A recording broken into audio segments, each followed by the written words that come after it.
So we're a little bit higher than That's what our this year. projected enrollment is from the demographic study Yeah, currently. So yeah. hopefully that will continue to trend up. Additionally, I want to talk a little bit about school choice and charter students. We are the second, I think still second largest school choice in district, you're not going to find it in there, school choice district in the state. We used to be number one. We used to have over 400 school choice students in We'll share. Here you go.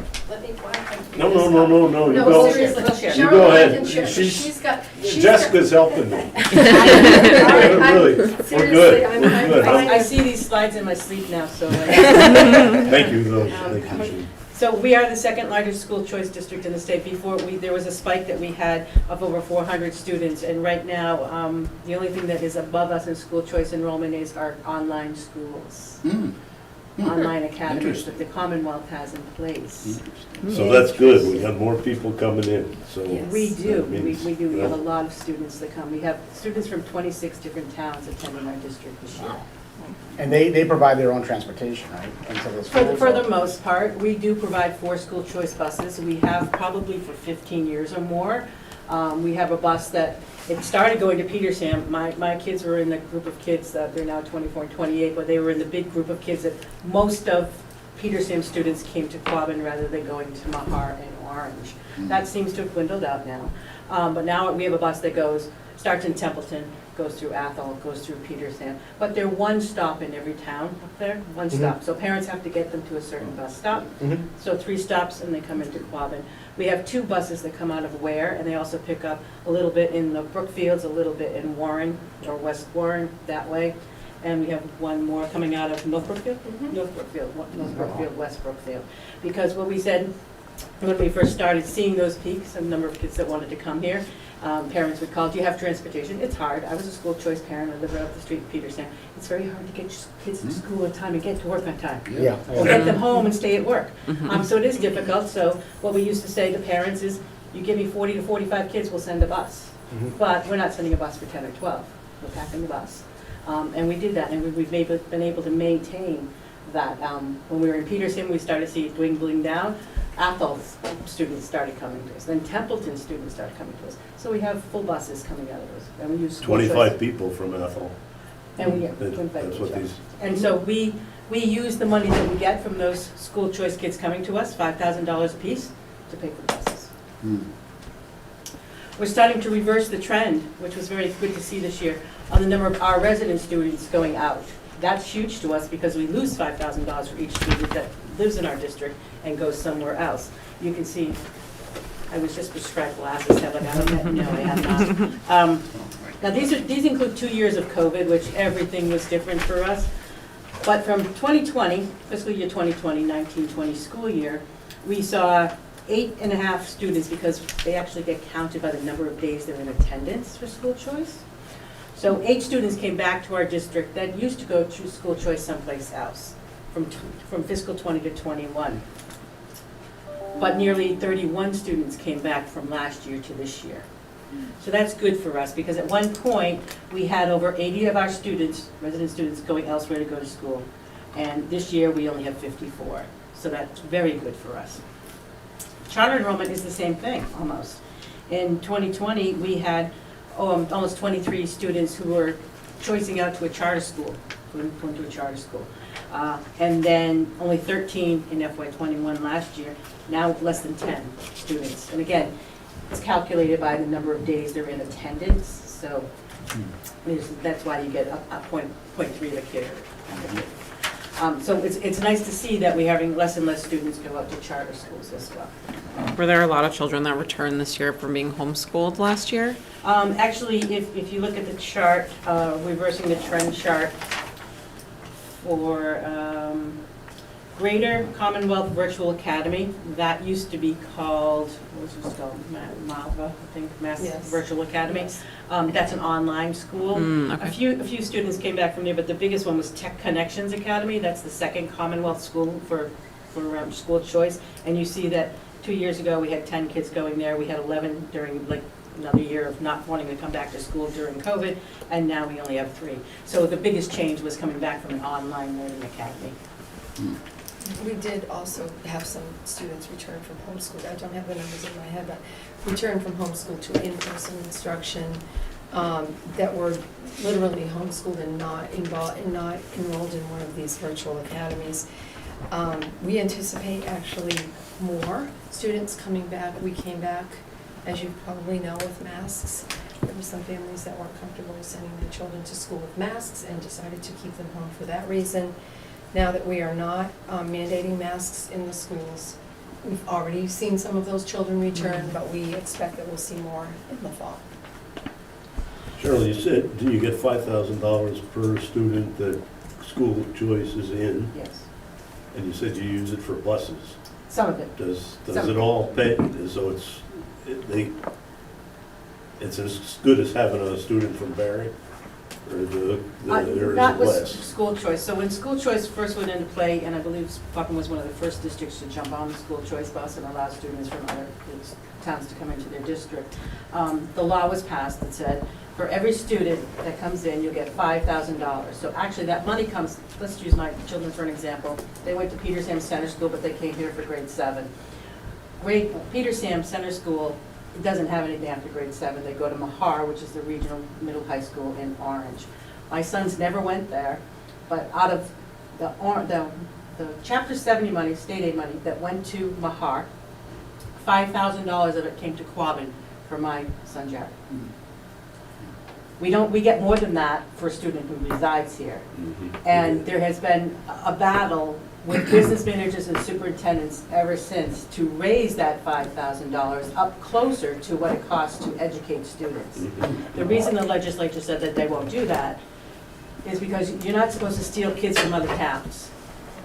And that's not what we try to do, is steal kids from other towns. Steal? Yes, steal kids from other towns. But you also. Well, we sort of want to. No, we want to have a better Yeah. system so that they choose us rather than their own. Yeah, Right, no, exactly. That's Yeah, the yeah. reason. Exactly. But what we also do is we're very cognizant of not accepting, hi Claire, not accepting more students than we have room for, because you don't want to take all 25 students from Athol at once and need to hire a teacher somewhere, because now our class sizes are high. So the principals and the superintendent and director of teaching and learning, they look at what the class sizes are right now in the grades the kids are as they move up. And that's where we decide where school choice are going to be allowed. We don't let kids in, every kid that wants to come here, unfortunately, we do have to say, Ruggles Lane grade 3 is closed. We don't have any empty seats, because you don't want to have to start buying, hiring another teacher Yep. to educate school choice kids. That's not what it's meant for. And Yep. that's why the legislators say, nope, it's not getting any higher, it's $5,000 per kid. Now, if Mahar gets $11,000 or $13,000 per kid in Chapter 78, they get to keep the remainder of money. And so that's where there's a kind of like a systematic problem, because they want to say that we can't harm a district by taking that money away from them. But my students, my kids were never in Mahar. They were never in Mahar Regional School District, so they didn't lose any money. They were never there.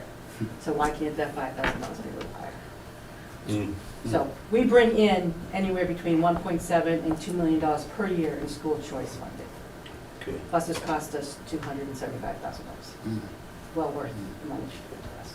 I was actually in a meeting in Petersham when Petersham was trying to regionalize with Quabbin a number of years ago. And we had the Associate Commissioner of Education at the meeting. And one of the people that you stand on the soccer field with these moms and dads, and then you're in a meeting going, "Rrr." And she asked a question.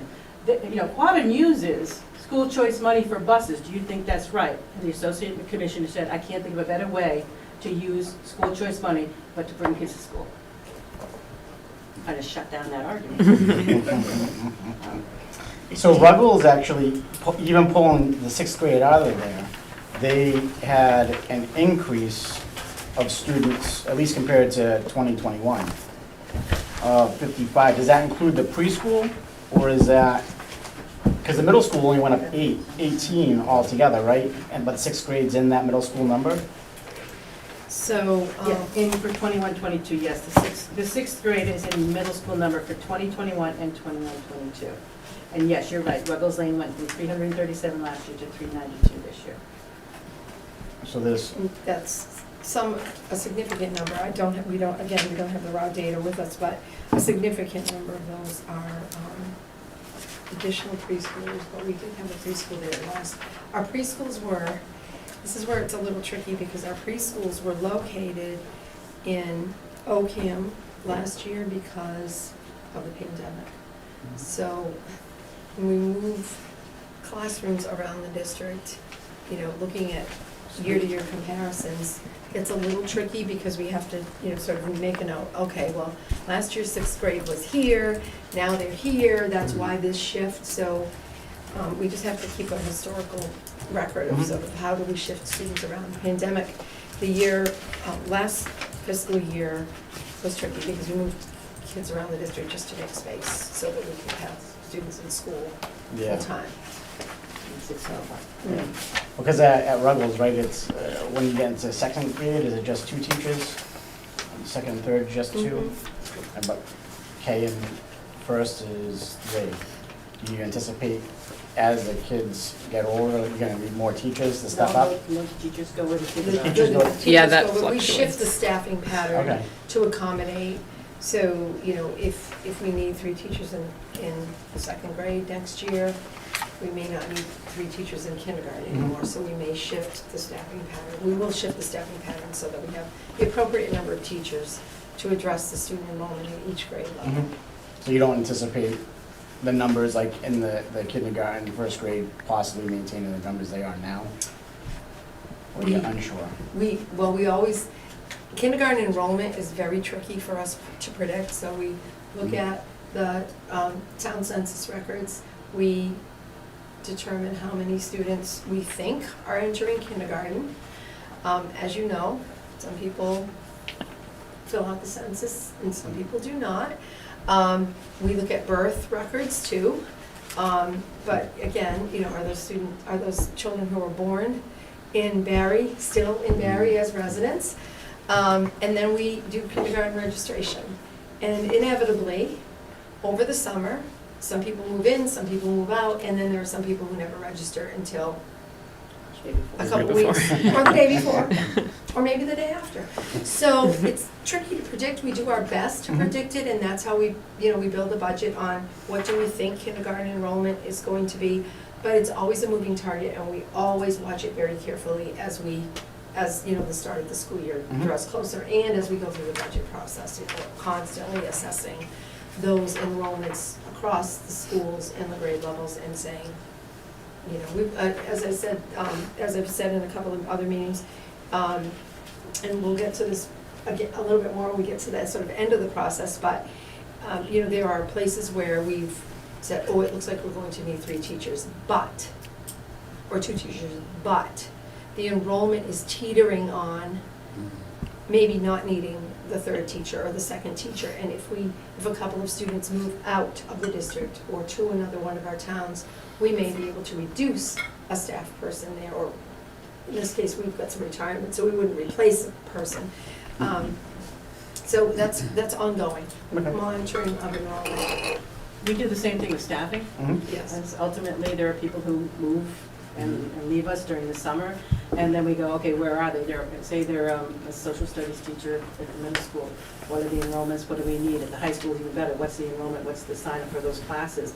And we take a look at the time we are at that time. Do we need the teacher? Do we only need a half a teacher?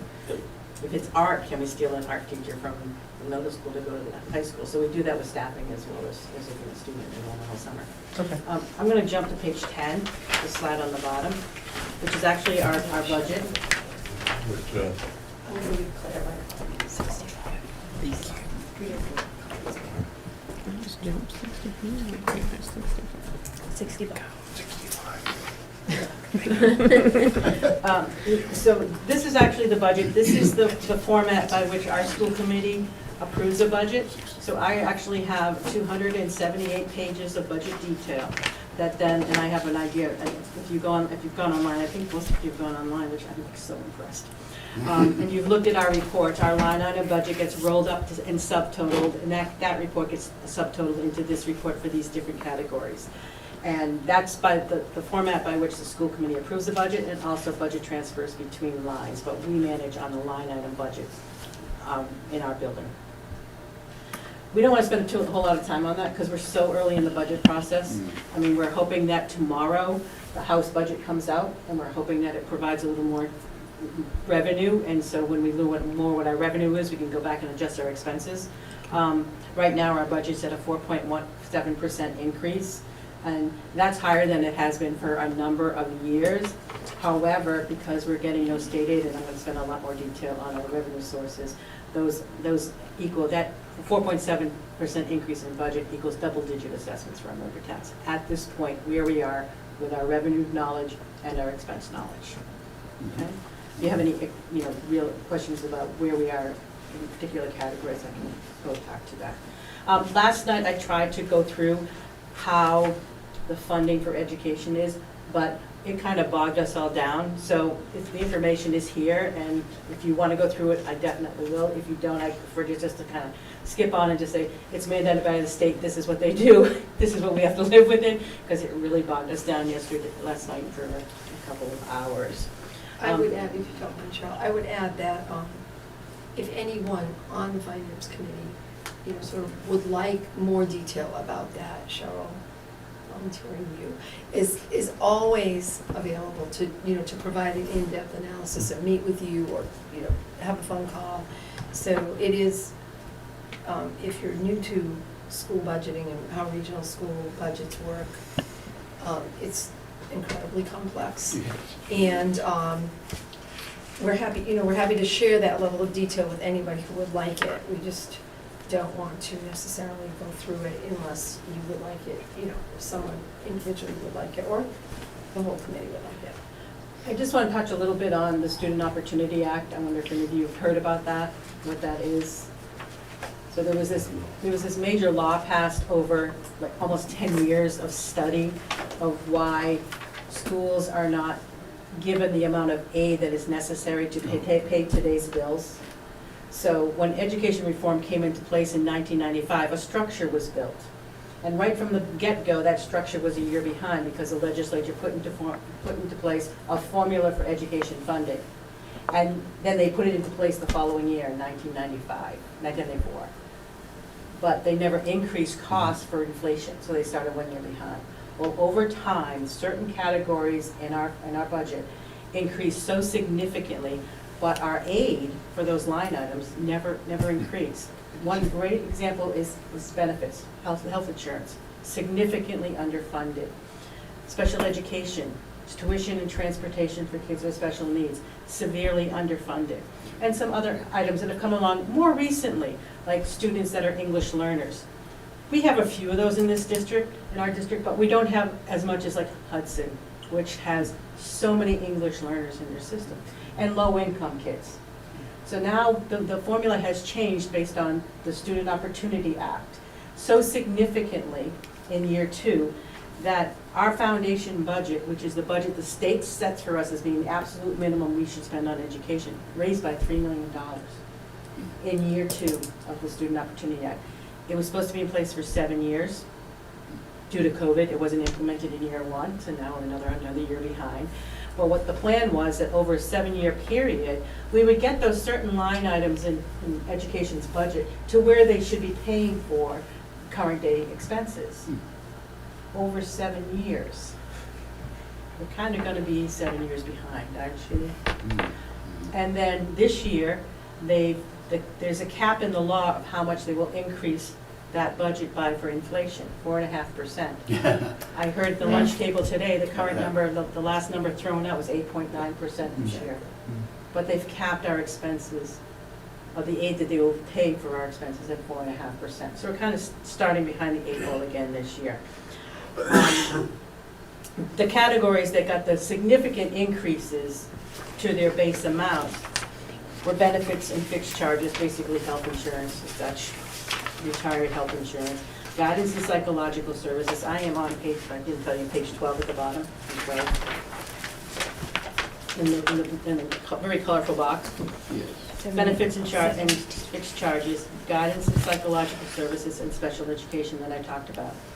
In addition to that, if your students are English language learners by the groupings of grades, pre-K to 5, 6 to 8, or 9 for 12, there's also been an incremental cost benefit for students in those ranges. In addition to that, we've learned over the last several years that it takes more money to educate low-income students. More services are required.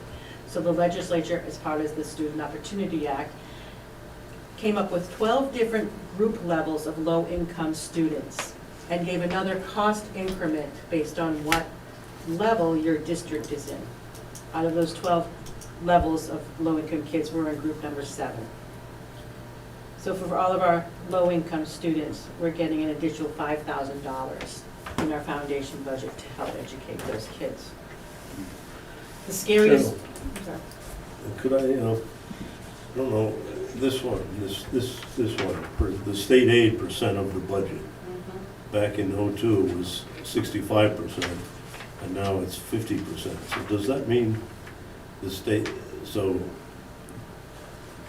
the proportion of the state budget is going down, but our budget is going down also, the budget is Our budget's going going up. up, and the amount that the state is paying is less. I'll be there in 2 pages, yeah. Oh, Yep. Exactly what the yeah. funding problem sorry. is. That's okay. I thought I was going back. As my team looked at what the Student Opportunity Act was doing for Quabbin, we came across a very scary statistic on page 13, the lower chart. Quabbin's low-income enrollment, and this is based on students who are receiving certain other state aid, like Supplemental Nutrition Assistance Programs, otherwise known as SNAP, transitional aids to students with children, mass health, foster care, homeless, or certified low income through other means at the state level. Our enrollment went up by 216 kids in that category. That was huge when we saw that. Now, we're getting $1 million in our budget more for those kids. That's good, but for an awful reason. So we took a look at districts around us and to see how much of their low income percentage went up. And you can see that we had the highest increase out of Ashburnham, Westminster, Gardner, Narragansett, and Wachusett. That's very scary to learn that the income levels in our 5 towns has dropped so dramatically. Is that a COVID factor though, like I think decrease in income? Yes, people? I think a lot of it is due to that, yes. A lot of people lost their jobs, were out of work for longer than we were. I think I was out of work for 6 days working from home. There are people that still aren't back at their job. In our area of work, we all worked through the pandemic. Other people are not so lucky as to keep their job. So even though that is helping us in getting more money for education, it's pretty sad to see that we have a group of students in that category. The next couple pages in the small booklet is just about the formula itself, but if we jump forward to where we were talking about, on page 16 on the top, where is FY23 funding going? I just want to point out that when the governor's budget was released, the Mass Municipal Association, I'm sure you know people that are on that board, and Jeff probably talks to them for quite a bit, but they issued a report almost as fast as the governor's budget hit the ground. And they pointed out that 43% of the operating districts in Massachusetts, 136 of us, are only getting $30 per student in aid for next year. While the other districts, 182 districts, are getting $475 million to share. That's like crazy. What's the average per student that the Quabbin district receives? It's coming up $13,000. But is that per student like that? That's not aid, that's our foundation budget. Is that less than, because it's $30? So was it more than that the prior year? Not the prior year, but I'm gonna get Okay. as to why that is. So there's a little chart that I show where the top 20 districts are, who's getting the money. So because of Student Opportunity Act, and because they have a higher percentage of low-income students, maybe a high percentage of English learners that get that additional incremental amount added to their budget, Springfield's getting an additional $36 million in aid for next year. The districts in yellow are closest to us. Worcester's getting 25 million. Chickpea's getting 8 million. Leominster, $8 million more. Fitchburg, $7 million more. Holyoke, almost $7 million more. Quabbin's getting $58,000. $58,000. And the mitigating factor here is that these districts do not have declining enrollment. So the 136 districts that are getting the minimum aid are all districts that have declining enrollment and are in hold harmless status. And Sharon can explain more clearly what that is. But despite all these increases. What's the criteria? I mean, I guess you've already covered most of it. What actually causes the, to be, us where we are? Why are we? So we're gonna get that right now. Oh, my goodness. So there's this chart that I've showed year after year of what our enrollment has been in our district. Right. And this is resident enrollment, because your aid is based on resident enrollment. Remember, school choice kids coming here are bringing $5,000 with them.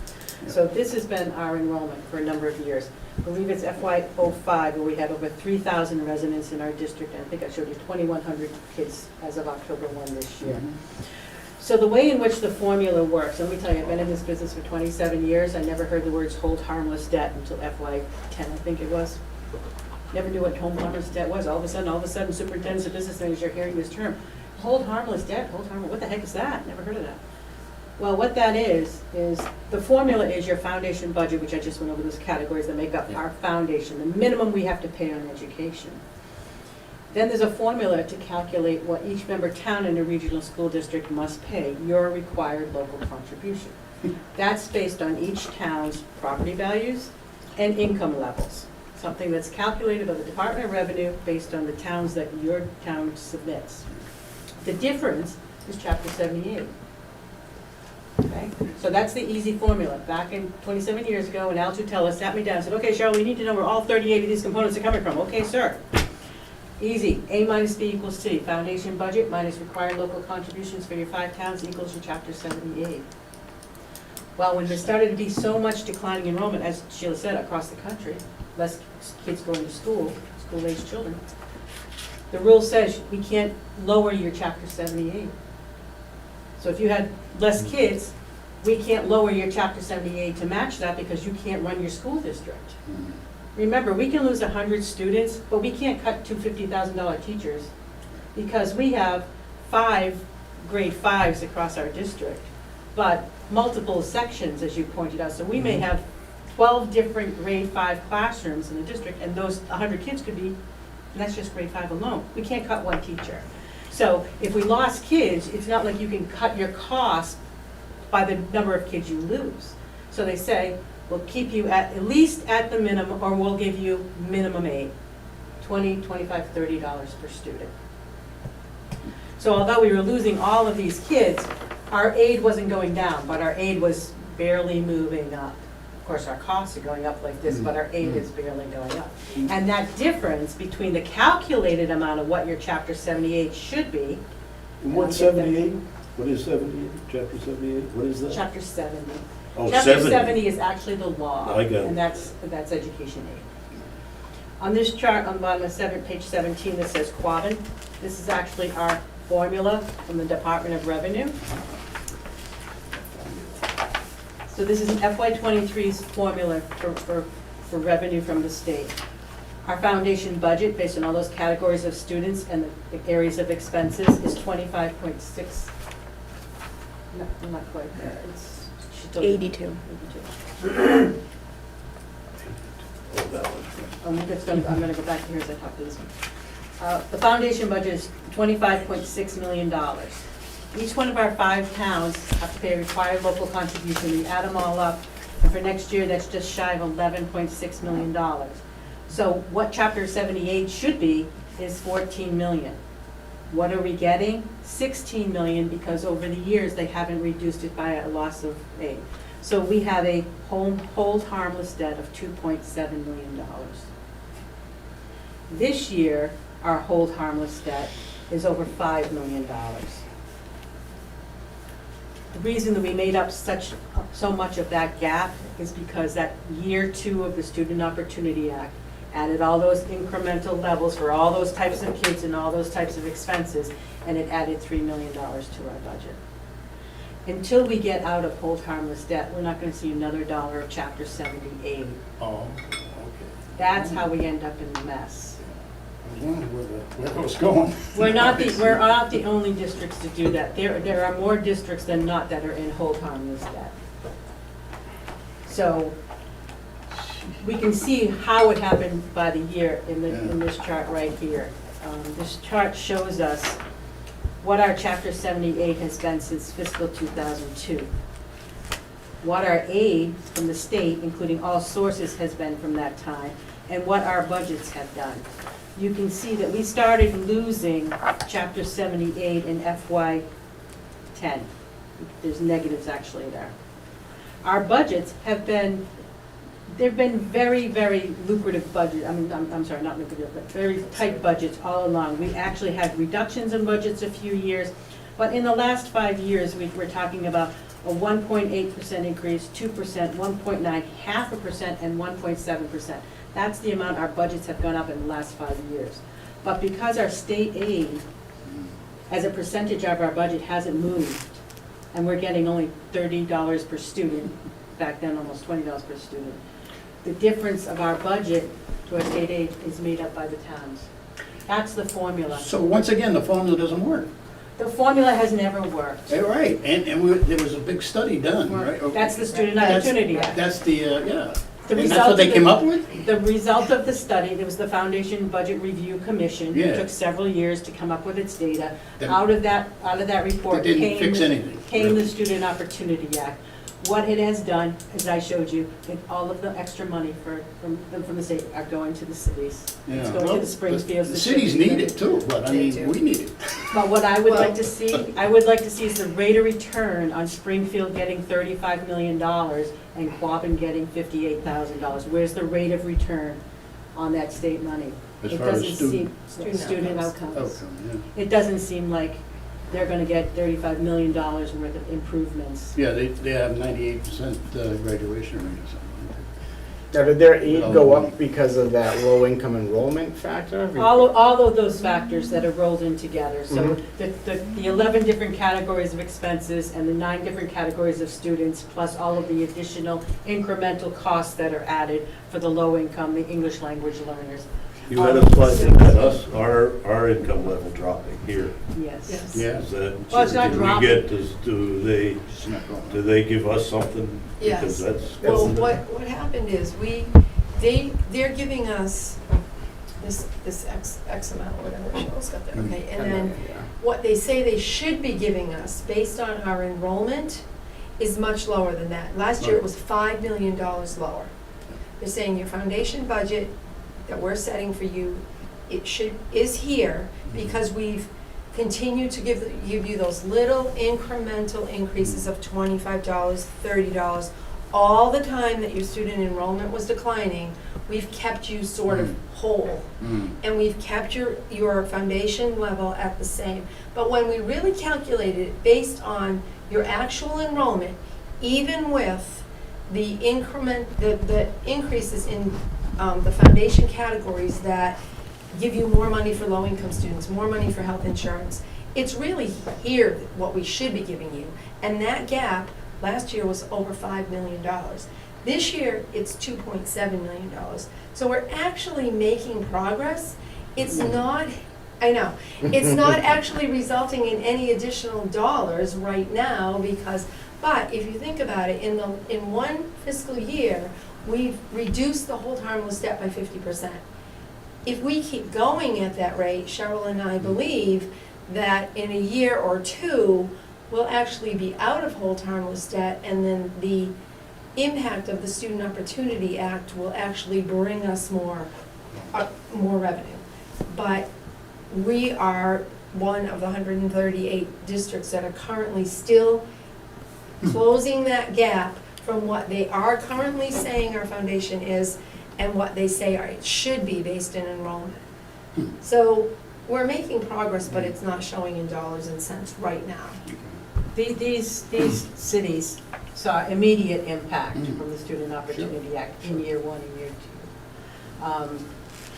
Quabbin, I'd like Sheila said, if the legislature follows the law and funds the Student Opportunity Act like it's supposed to for the next 6 years, we're gonna be in much better shape.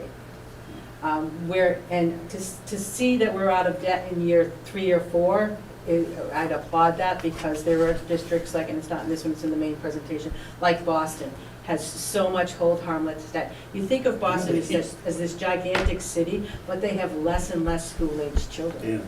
Yeah. And so they're in deep trouble. They're the #1 highest district in hold harmless debt. They may not see the impact of Student Opportunity Act until year 6 or 7, or even at all.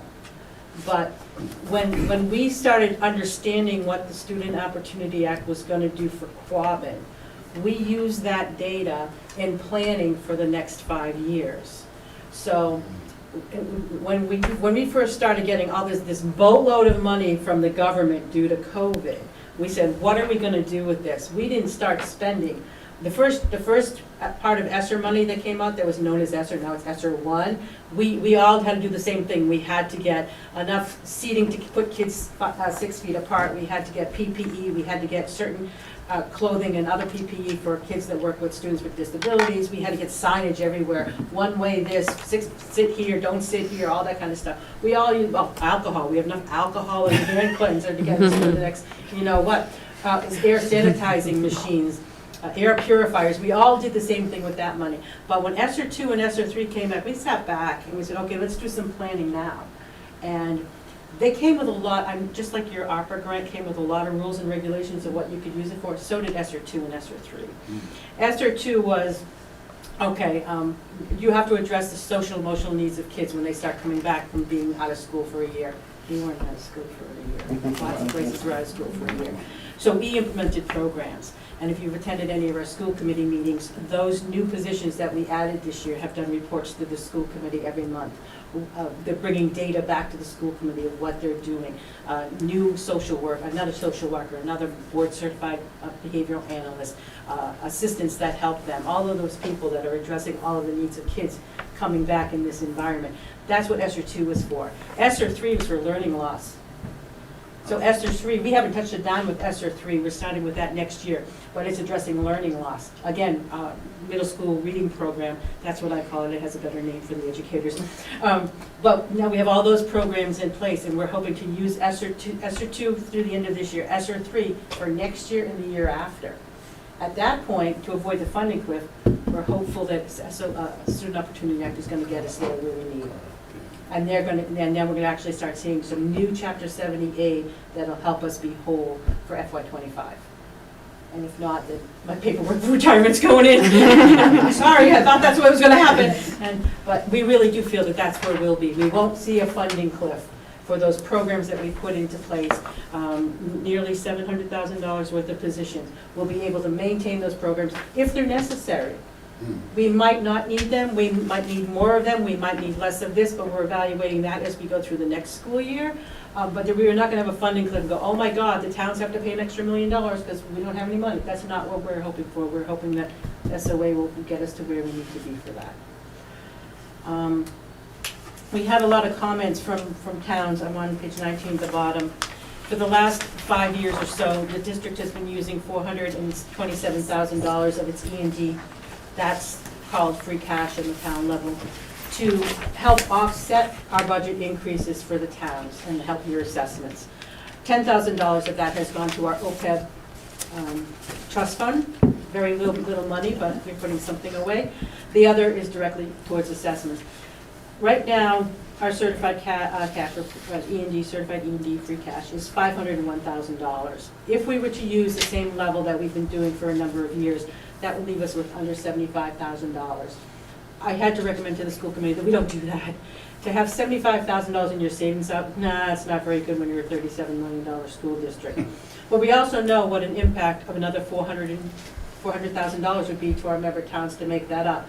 So instead of just going, we're not going to use that, we lowered our current budget and we're going to post off $400,000 worth of expenses to our school choice revolving account. The impact to assessments is the same, because to just say we're not going to put in $400,000 and expect our 5 towns to pay that is just not it's not responsible, and we knew we couldn't do that. So we did something that would be the same. Our assessments are still high, and we'll work towards those, but I just want you to know that we didn't just say, oh, well, we're not using it, too bad for you. We took care of it in another manner. Discussion at the school committee level during that night prompted me to go back and look at how much money we have used from our free cash at E&D. Over the last 14 years, we've used nearly $6.6 million. So when we have savings in our budget, or we have revenues that were over what our projections were, we have shared it with our member towns in the form of their assessments for the next years. Thank you. Hey, doctor, gee, I didn't get that thank you last night. I did have Dr. The That's why next, Barry's our favorite. the next few slides are just informational for you. I hid them in the presentation to just bring Barry's, but I guess they print out even though I Oh, had okay. all of the towns are here, just to see what the calculations are for each one of our towns. Not really important to the assessment or discussion. Page 26 on the bottom, member town assessments. It may not be in the same format in the last one because this is a condensed version, but you can see that these are the assessments as they stand now in our proposed budget number 2 with the revenue sources that were put out in the governor's budget. On average, they're 12.5%. Barre is at 13.74. We know it's not going to be there. I'm actually hoping that it's not there when we go to do assessment letters at the end of the month. Our assessment letters are due out on April 30th, but that's where they are now. I mentioned that I've been doing this for 27 years. One thing that I've learned over time and has held constant, the governor's budget isn't worth the paper that it's printed on. We always do better with revenues in the House and the Senate budget. Our representative, Kim Ferguson, our Senator Ann Goby, has already said, we are increasing regional school transportation to 90%. The governor had it at 80%. It's not a lot of money, but it means $125,000 to Quabbin. We're hoping to see that when it comes out tomorrow, that it's actually there. If they give us some more money in circuit breaker reimbursement, which is a reimbursement for costs that are spent on students with special needs in certain categories, we can share that money as well. So we're hoping to see a little more revenue. We're also making some adjustments in our budget, however. Things happen every day. It's crazy. The revolving door we've had for staffing over the last 3 years. Every day there's new paperwork, people coming in, people leaving. There's also been people retiring that we didn't know of before. And I don't budget, the teachers going out on a higher step on the salary schedule, I don't budget that open position at that amount. We agree at a certain level that we'll try to hire new people at, which is lower. And I have some adjustments to make for the next round of budget this the school committee at the end of the month.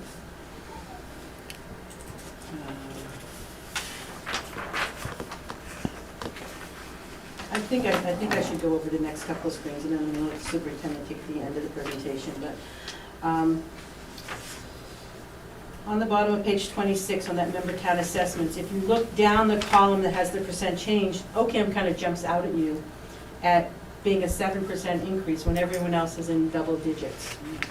Some people might ask why, so I want to try to explain to you why that happens, and you can see the difficulty in trying to guess what assessments will be. There are two pieces to your assessment.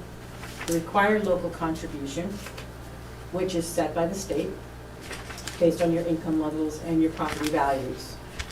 All 5 towns, they go up and down differently. They don't go up and down by the same percentage. The second part of that formula is how many kids do you have in the region pre-K to 8, resident students pre-K to 8. Well, on page 27 on the top chart, you'll see that Ocam is a little different than the rest of our towns. Their required local contribution is going up by 3.88%. Barry's went up by 5.44%. But look at Hardwick, 10.28%. Hubbardson, 4.49%, and New Braintree, 5%.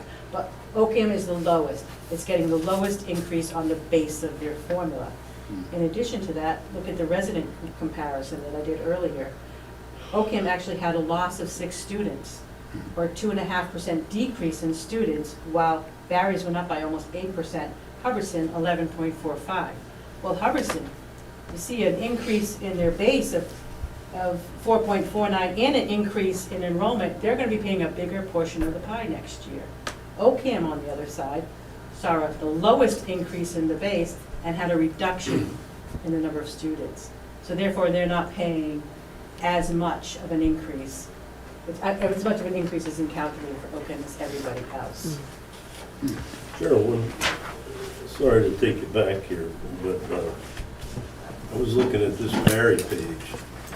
This shows that in '22, there was an amount we paid, 3.4. And then it went, and then for this year, for the '23 budget, we're 3.62.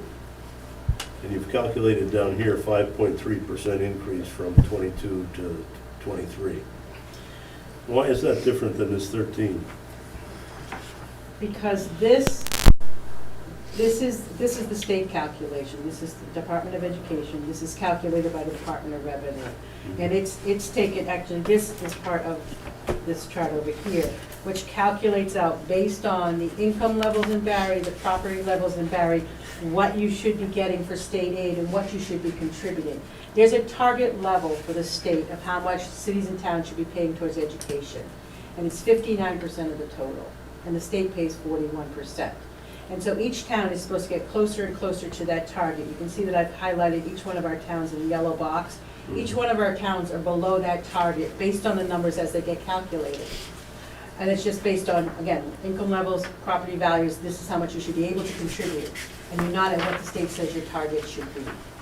So this chart here is another state chart that just takes the number of calculations. So it says, oh God, I gotta get those glasses. I need to get one. But I usually do this in the big screen version. Cheryl, it'll take me more than glasses, but I do, I'm curious about, so the state thinks we get a 5% increase from 2022? The state state is somehow saying that you thinks- should be paying almost $4 million towards education. This particular side then takes the $4 million and splits it between the districts that you belong to, which are Quabbin and Montechusett Tech. And yes, they're saying that at Monty Tech, your increase is going to be 5.3 for Monty Tech, but for ours, our district is much higher than that. But this is only what Well, you're. comes out at about 4% if you, these two numbers, Again, sorry, I can't read that close, but but. if I have it on my computer, I can see better. But this is only what your base is. It's not having to do anything with our budget. That's just how much you have to pay as a minimum. Oh, that's what the state thinks is the minimum amount. Is the minimum amount. You should be This paying. this is based on our actual budget. So our towns pay more than the minimum, and they have ever since I've been in the district. The district gives them, the minimum set by the state, our towns have always been paying more than that minimum. That amount of the one that is above the minimum, that's what we divvy up by the number of kids in the district that you have, that Barre has as compared to the other 4 towns. That's why we end up at 13.75%. Okay? Okay, Dr. Muir's going to take the rest, talking about how we've planned all of this through our pandemic.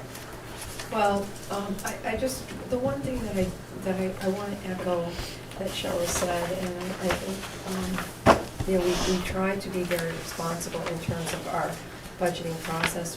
Again, for those of you who are new to the Quabbin budgeting process, we build our budget as a zero-based budget. We do not add a percentage to what last year's budget is. Every time when we start the budget process, Cheryl gets input from all of our cost center managers. What do you think you need for next year?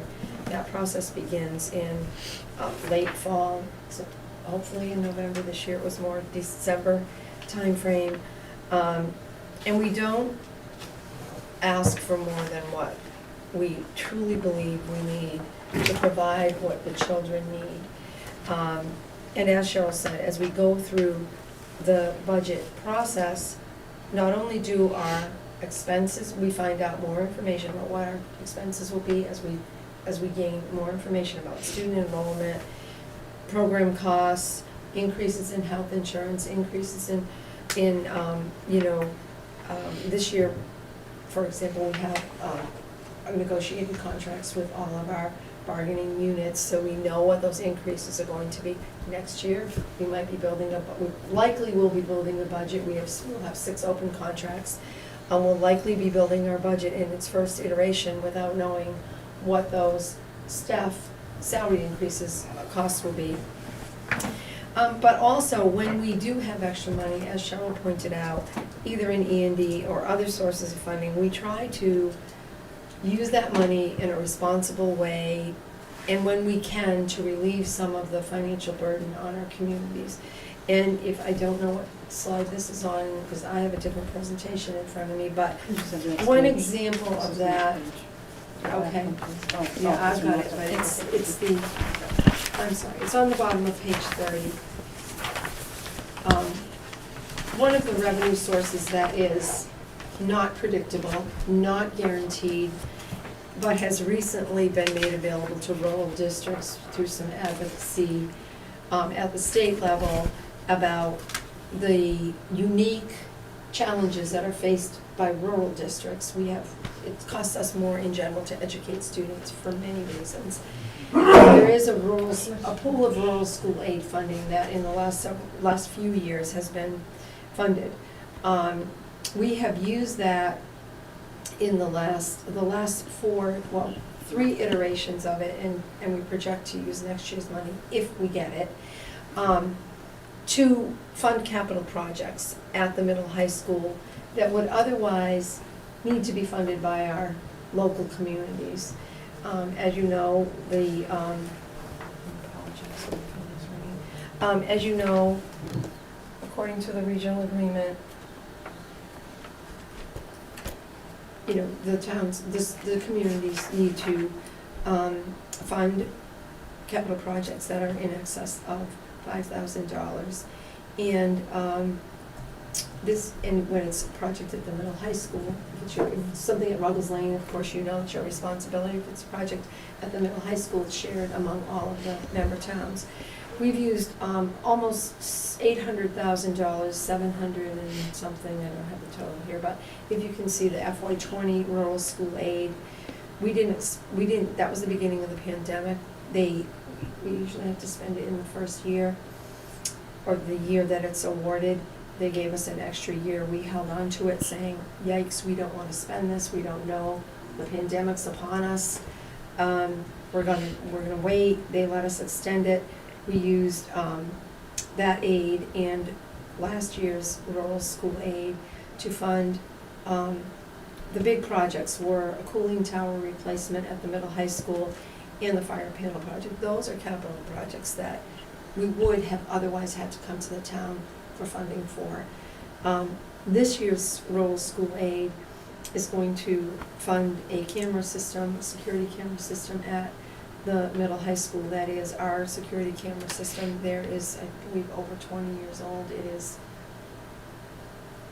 It's functional, but we can no longer get parts for it. It can no longer be repaired. It is not ideal. Let's put it that way. And eventually we are going to have nothing, and it's essential that we have that. And we don't know what we'll get for rural school aid. I know that there's been more proposed in the House budget in total. But we also plan to use that to fund, if we are awarded what we hope we're awarded, to fund the installation, the $261,000. As surprising as that was to Cheryl and I, will only cover the cost of the camera equipment that we need. We would need a significant amount of money also to cover the installation. So my point is that we do try when we can to, some districts use rural school aid to fund programs for students. We try not to use rural school aid to fund programs for students because oftentimes programs for students involve staffing. And if we don't get the aid the following year, we're either cutting the program or we're trying to find budget money to pay for that program, which, you know, raises our budget. So we try to use revenue sources like rural school aid to fund one-time expenses. And we are, you know, we are trying to use our rural school aid to reduce a financial burden that would otherwise be placed on our towns. The chart above that really kind of describes how we've used we, as Cheryl mentioned, there was lots of money available to us to help with the pandemic, the cost of the pandemic. And you can see in that chart, the timeline, the amounts that we were granted, or we had access to, and how we spent those. And at the bottom, you can see, as Cheryl described, what our plan is for using ESSER 2 in this fiscal year to fund those additional support people and positions primarily to support new needs that our students have that we need to provide services for after post-pandemic, and we'll fund those positions. There'll be enough in ESSER 3 to fund those positions for next fiscal year and the following fiscal year, and then in the following fiscal year, that's where we think the SOA funding will increase, and it will likely have enough money to support continuing those programs and positions if they are needed at that point. So then the chart on the chart on the next page kind of puts it all together of how much we spent, and if we didn't have the pandemic, we most likely wouldn't have had those costs related to those grants, but we would have still needed to have those capital projects at the high school, and this just totals up what our 2-year savings was in using all of our pandemic grant funding in those years and rural school aid, and that's $2.7 million that we were able to use and put programs and projects into place without having to go to our towns for extra money. So you see these, so for 2 years, you see this money helping with the budget. And so you don't, I know it's hard to come up with a crystal ball for all this stuff, but you see it going up next year, another 15, what's your projections for future years? So when this goes away totally, then 3 years from now, it's, keeps going up? We It's- expect the state 14%? aid will increase. We expect the Yeah, state you aid. said SOA, the SO, Yeah, the SOA SOA is the funding. state aid, that's the chapter 70. SOA is the Student Opportunity Act, which is implemented over 7 years, and that'll be 8 because they skipped year 1, and adding those incremental level of money to those costs in our budget. Yeah. That will raise, after 1 more year, 1.5 years, raise us to the point, Quabbin to the point, where we'll be getting additional Chapter 70 aid. We haven't gotten Chapter you're- 70 aid.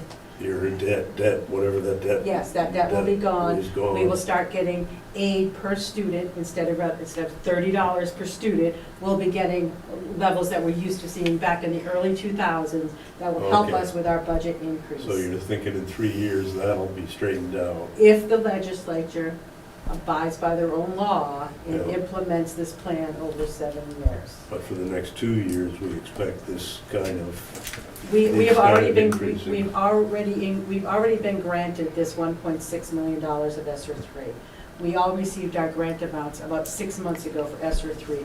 Quabbin is choosing not to use it in this Yep. year. We're using ESSER 2. We will keep that money for 2 fiscal years to fund the programs that are listed up here. I see. So the programs that we established using the ESSER 2 money, none of those positions, so you'll see listed here, a social worker, integration specialist, technology integration specialist, a board, BCBA is a board certified behavior analyst. Those salaries are not currently in our budget. They are charged to the That's correct. grant. We'll do the same thing in the next fiscal year and the same thing in the next fiscal year. If then they have to be put in our budget if we're going to maintain those positions, because it's unlikely we'll have grant money to support them. We could, but we wouldn't want to plan on that. So that would significantly increase the cost to our towns unless the state starts to kick in more money. And we anticipate that because of that Student Opportunity Act, and the reduction in our hold harmless debt, that the state will then, by that point, start kicking in more money. So even though those positions will end up in the budget, the burden will not be on the towns to pay for them because we'll be getting more revenue from the state to pay for them. That's the plan. Are the students that are in pre-K assessed at the same rate as any other student? No, actually, kids are assessed, well, not assessed, but the money that's allocated for them and the Mhm. cost is different depending on what grade level they're in. That's a very tiny little chart. It's this chart, it's called How the Foundation Budget Okay. is Calculated, right? Yes. So I'm trying to understand why the prior to the $1 million reduction, why the overall budget has increased by over $1 million compared to last fiscal, and even the prior fiscal, it was only a $400,000 increase. Because you guys weren't on the finance committee 2 years ago, right? This is my second budget season. Okay. So, in FY20, when we were shut down, March 13th, 2020, shut your doors, kids go home, they gave us 2 weeks before we had to start teaching them at home. Mhm. There were a lot of costs that we did not incur from March until June that year, because we were closed. So, we actually had $1 million savings in our budget at the end of that year. Mhm. I proposed to the school committee that we save that $1 million and use it for next year's budget. There's a mechanism to do that because we have revolving accounts. So there was 2 ways that we could have had that work. That budget excess at the end could drop to E&D, in your case, drop to free cash, but you don't have access to that for 2 fiscal years, right? Your E&D, your free cash has to go get certified, you can't use it till it's certified, doesn't get certified till the next fiscal year, you can't really use it till year 2, correct? So what we did instead, we get nearly $2 million of school choice revenue in, we use it to pay teacher salaries. $1.5 to $1.7 million of teacher salaries are not in the budget, not being charged to the towns, it's being charged to that school choice revenue stream. We use teacher salaries, it's a very easy audit trail. Here's the teacher, there's their salary. So there's no shelving going on, very easy for an audit trail. So what we did was we had $1.7 million in 2020 being charged off for teacher salaries in school choice revolving account. I made an accounting entry to bring that into budget. So budget was basically spent almost to zero. But that gave me an extra $1 million. So that $1 million in budget transferred over to the revolving account. Are you following me? Mhm. Any accountants at the table? Kind of. Okay, she gets it. Not really, but I do get what you're saying. So that savings that we had due to the closure is now sitting, that $1 million is now sitting in school choice revolving. Why FY21's budget went down $1 million is because I reduced the cost of retired teachers' health insurance in our budget by $1 million, and I paid that bill with that $1 million savings from 2020. Oh, I can see that though, right? Because that's on that slide. So that has happened for 2 years. Yep. So But- FY21, again, due to the fact that we came back to school with half the kids for 2 days a week, half the kids for 2 days a week, and everybody was home on Monday, you still have quite a bit of savings. No toilet paper, no this, no that, no nothing. We had about $1 million left in 21. I did the same thing. So in reality, FY22's budget, our expenses are $1 million more than our general fund budget is showing, because that cost was in the school choice revolving account. Can't do that anymore. This year, we were all in school the same time, 180 days. But if I don't have $1 million savings. We knew that, again, that was a plan that the school committee made at the end of FY20 to reduce the general fund budget, but that bill still had to be paid, and it was being paid out of a revolving account. So that's why it looks like our budget was $1 million less for 2 years, now it's going up by $1.4 million. In reality, our costs are only going up by $400,000. I'm not seeing that though, because I see the $1 million reduction, right? 18 million, the prior to the $1 million reduction, and then I see 19 when I see $1 million increase in addition to the $1 million. So last year, the actual assessment was $17 million, but the original assessment was $18 million, right? Now you're asking for $19 million. You're a full $1 million over the original assessment for 2022. I'm looking at it right there.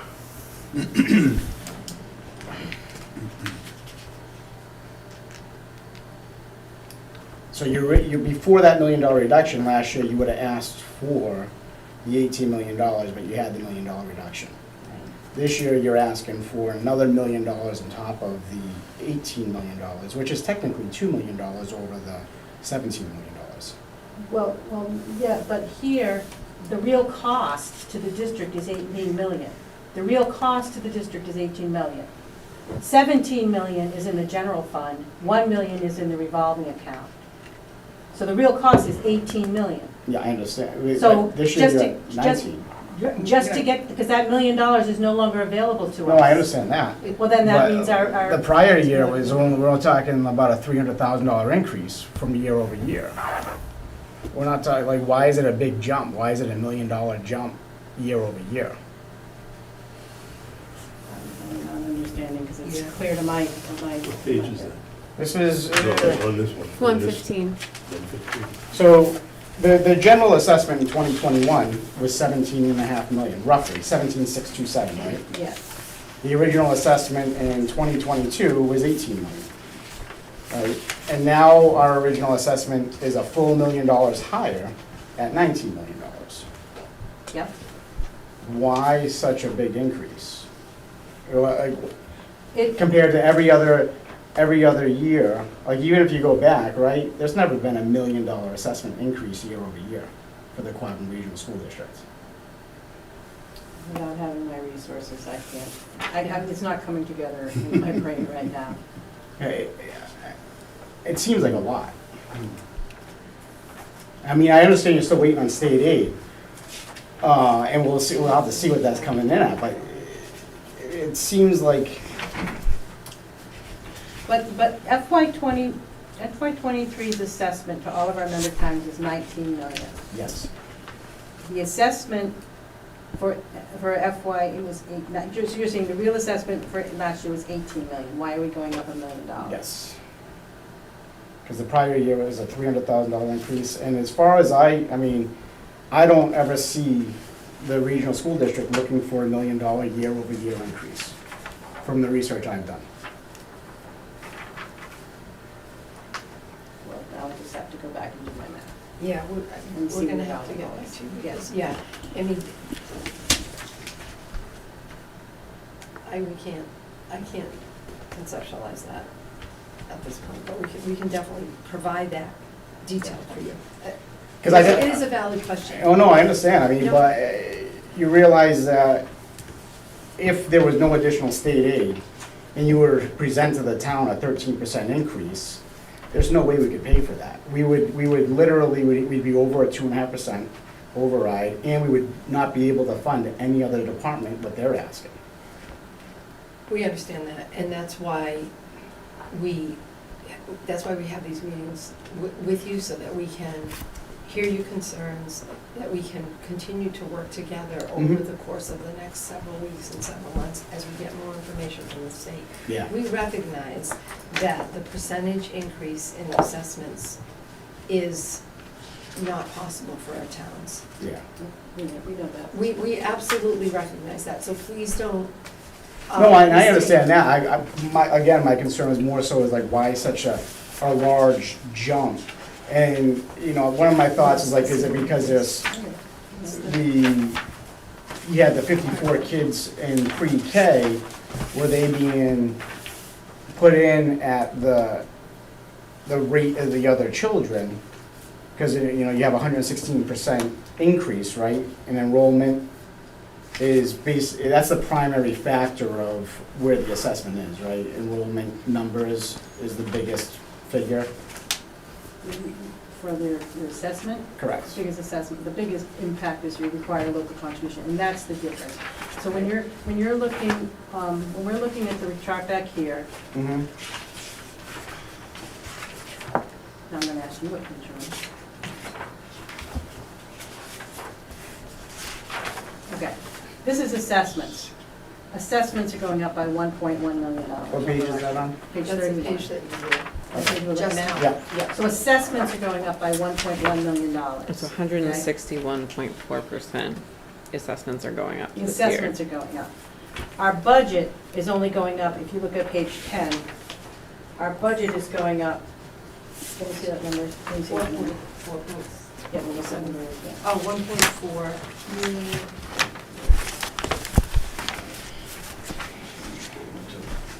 Is that 1.6 or 1 point? What's the number of that? I, We're gonna go to full page. 1.67, 1.6. Okay, all right. Our budget, over the general fund budget for this year, is going up $1.6 million, 1 million of which is the cost of the health insurance that was posted off to school choice. So actual costs for FY22 to 23 is only $600,000. I say only because we're a $37 million budget. Our costs are going up by $600,000. The assessments are going up by 1.1 million because the state isn't paying anything towards that. Instead of the state paying 41% like they say they will pay, which usually our total state aid with regional transportation, but 50-50, it's going up by $58,000. The state is taking the amount of increase and saying, local towns, you're paying the difference because you're in hold harmless debt, you're only getting $58,000. The difference is, you're talking revenue on page 31, budget is back here. So what it's basically saying is what this gentleman said earlier on, the state is paying less and less towards our budget and telling the member towns that they need to pay the difference. Our budget is really only, our budgeted costs from FY22 to 23 are going up by $600,000. And that's off of the original assessment, the original Yeah. 18 million. So Right. you'd be looking at the overall costs. All right, see, that's more realistic. I mean, it's still a little bit high, but it's a little bit, that's a $400,000 reduction. And this, keep in mind, this is at a 1.5% increase on salaries for people next year. What did we say that inflation was counted as right now? Almost 8%? 8%. We're lucky that we have a contract in place and we don't have it open, because we're paying our people this year 1.25% increase. Next year, 1.5% increase. How much does the district cover on insurance, though? How much do you cover on insurance? On my insurance? Town insurance, how much do you cover car insurance? 62. 62%. We're at 65. That's not bad. 65. That's And that's if you're on the HMO. If you're on the next level, it's 57%. We're just 62 across the board. that's low compared Yeah. to some other districts. Very, very Definitely low is. compared to some Definitely districts. is. Some districts are 90%. Yeah. Yeah, I'm 78. Yeah. So, we're 65. We've been very lucky. So now I understand. I can go to sleep because I wouldn't have slept at all if I couldn't figure out those numbers. But revenue, you can't talk about assessments and budget. You can't talk about revenue and budget increases because it's totally different because of the way in which regional school districts are funded. You in the town of Hudson, not a problem. Town manager says, give us a 2.5% budget, and that's what you got, 2.5% budget. We could do a 2.5% budget. Our budget this year is a 1.7% budget, but that's not what assessment to our member towns are. Now, is there any inclination of what's on the docket for the House and Senate? Well, we know that, they've sort of promised, They promised. the increase in transportation reimbursement, so that will be, I think Cheryl said, about $125,000 to us, to our member towns. We don't know. There has been discussion about, Cheryl mentioned that 4.5% inflation cap in the Student Opportunity Act calculations. There has been some discussion about that's pretty unrealistic given where inflation is. Could they increase that? I don't have any idea whether that will get any traction at all. That would mean they need to change the law. Yeah, right.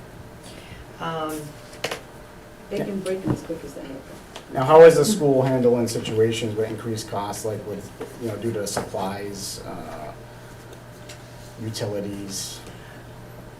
Well, that's part of our challenge, right? Yeah. Those are things that, these costs are going up, our oil, our increase in oil. Well, actually, we've been very lucky. So we paid $1.69 for oil this year. That was contracted? Contracts. Our contract was signed just before the whole problem with Russia and Ukraine. We got it at, but still, $2.79 for next year. So from last year, 1.69 to 2.79, and then it went through the roof. We're very lucky we signed that contract when we did. We have our big ticket items, paper, which actually I didn't join the paper bid this year, but oil is already in place, paper's in bid. in place. Our health insurance renewal is January 1. I like January 1, I only have an impact for 6 months, and then I know what it is for the next 6 months, but that's not, we won't know what that is until about August. August, we usually get our numbers together for the January renewal. But last January, 0% for our health insurance increase.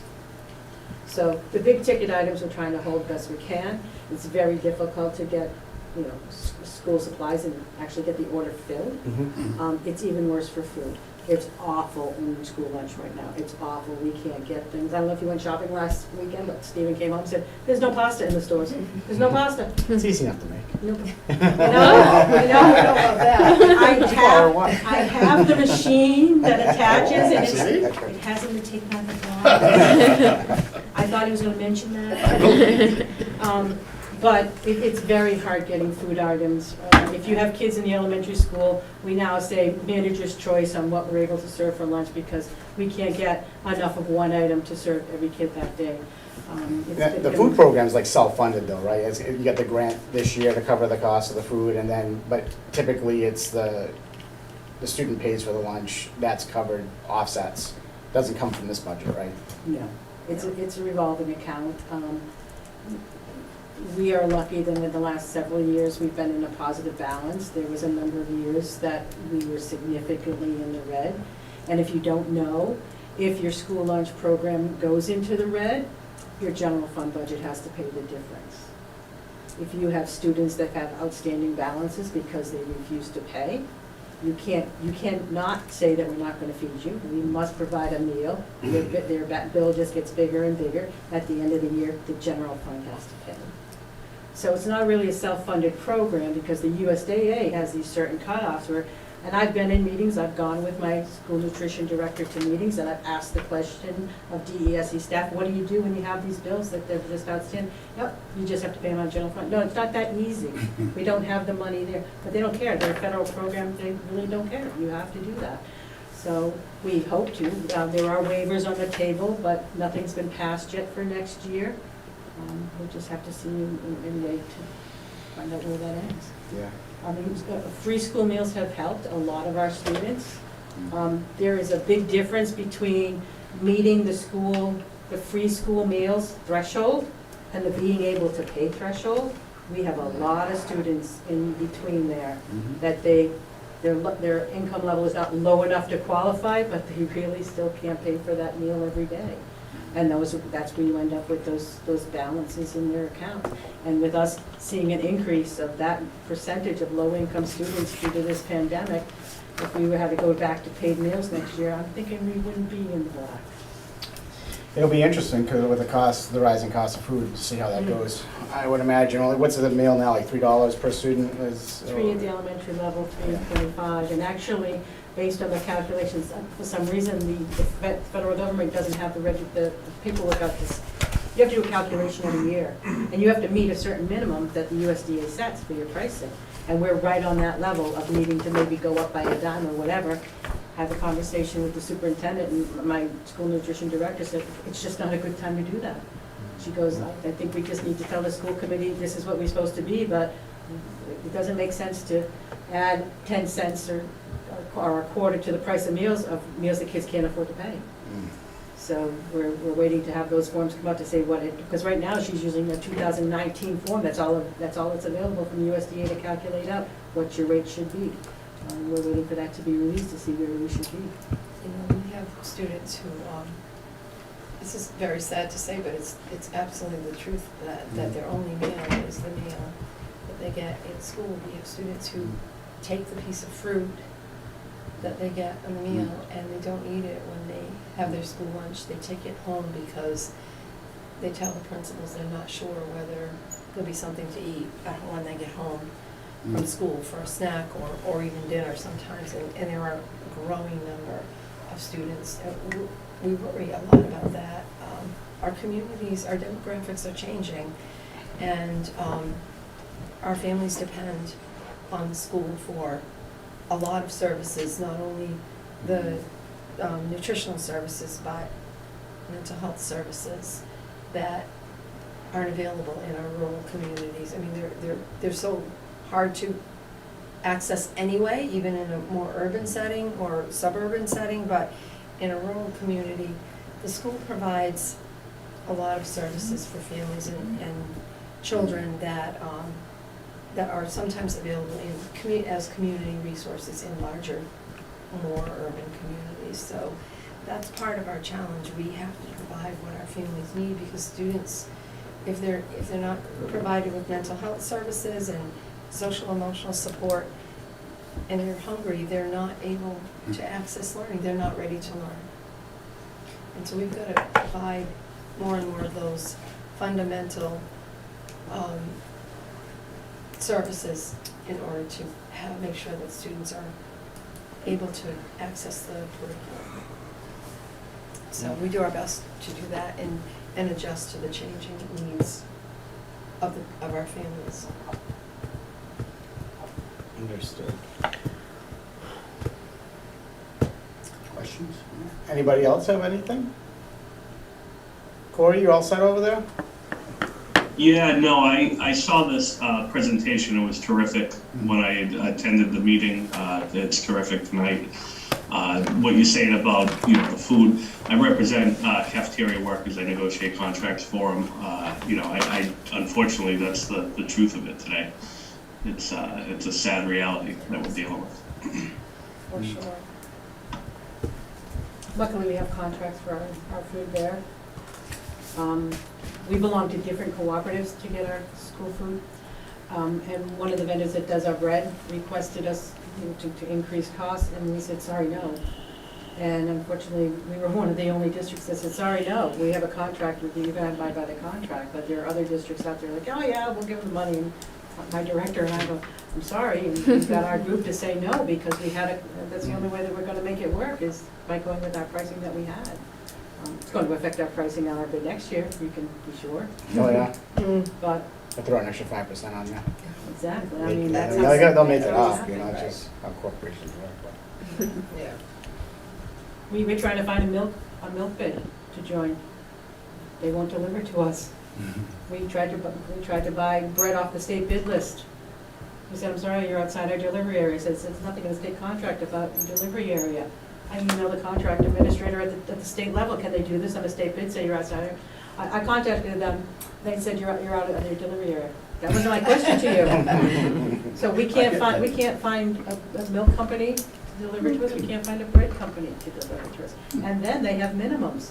Our schools are so low that we can't order $300 worth of bread for a week. It'll go bad. So we have to have things delivered to the high school, and we bought a van. My school nutrition director got 3 different grants. She cobbled together to buy a van and hire a driver, so we can get all of our food delivered there and meet our minimums required. And we let it out to the schools, we drive it around the building, around the district every morning. Yeah. It's a tough market right now.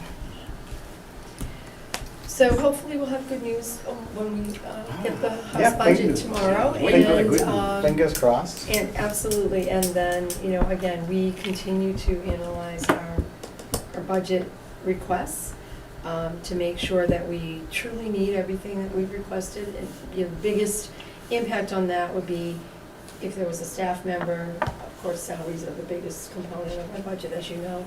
And so if there were, some teaching positions because of enrollment shifts that we didn't need to replace or add, that could have, a positive effect on your assessments as well. So we will continue to work at this.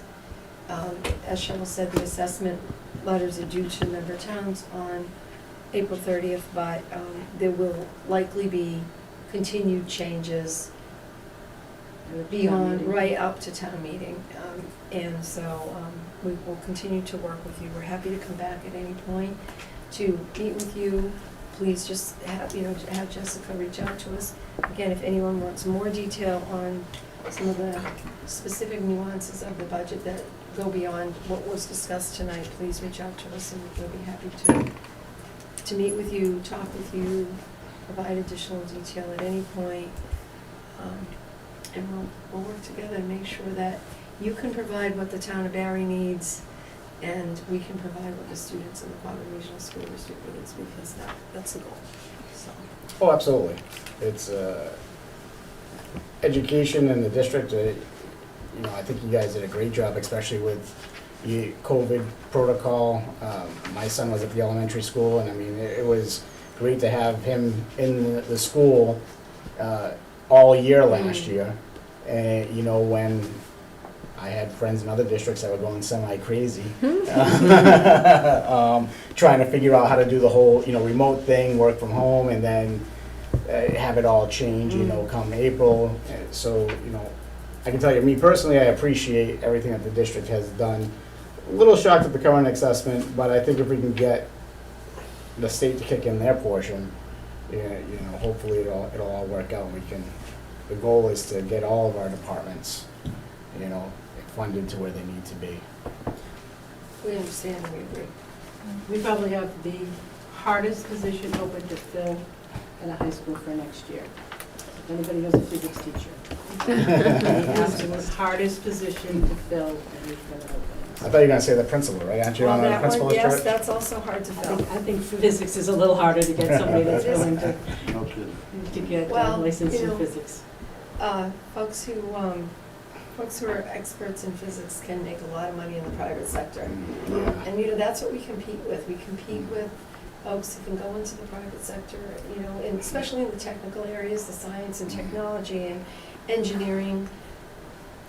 It's, some people love education and it's their passion, and those are the folks we want, but you have to feed your family too, and you have to, provide for your family. And when, a salary in the private sector is double or more, that's sometimes hard to make that choice. Right. So we've been very lucky. We have a wonderful physics teacher. She's going on leave for a couple of years, and so we will see. Well, hopefully. We have one great candidate right now, so we're gonna We're in the right move state for quickly. it. There's Yeah, plenty right, of- I was gonna say, you only need one, but. That's right. Well, thank you very much. Thank you. And have a great night. All right. good We'll be in night. touch. Thank you. Thank you. I don't need it.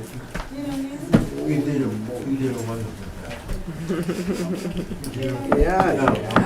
Well, the good news is, it sounds like worst case scenario, so this, like right now, Better like than whatever this is like worst case scenario, it can only hopefully get better. Worst case scenario is not gonna, worst case scenario is not gonna work. I know. Okay. Well, I'm saying, like, hopefully, like, one of these, like, comes in and, like, Yeah. brings it down like $100,000. What's that? That's in the school choice towns. Brothers Lane project I'm just funded in February. Yes. How come it doesn't know that? Choice into the full credit. For the remainder, the gap of what was funded previously. Oh, okay. One location. No, the law does not permit us to do that. Is there anything last time? We're required to pick them up. Actually, I'm gonna give this to. I'm gonna have another one. Hey, by the way, thank you very much, I appreciate it.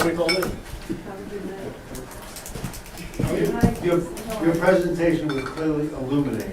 Illuminated. Oh. Wow. Now we're gonna just hold that for another 3 meetings. See ya. Have a good night. Good night. Oh, yeah.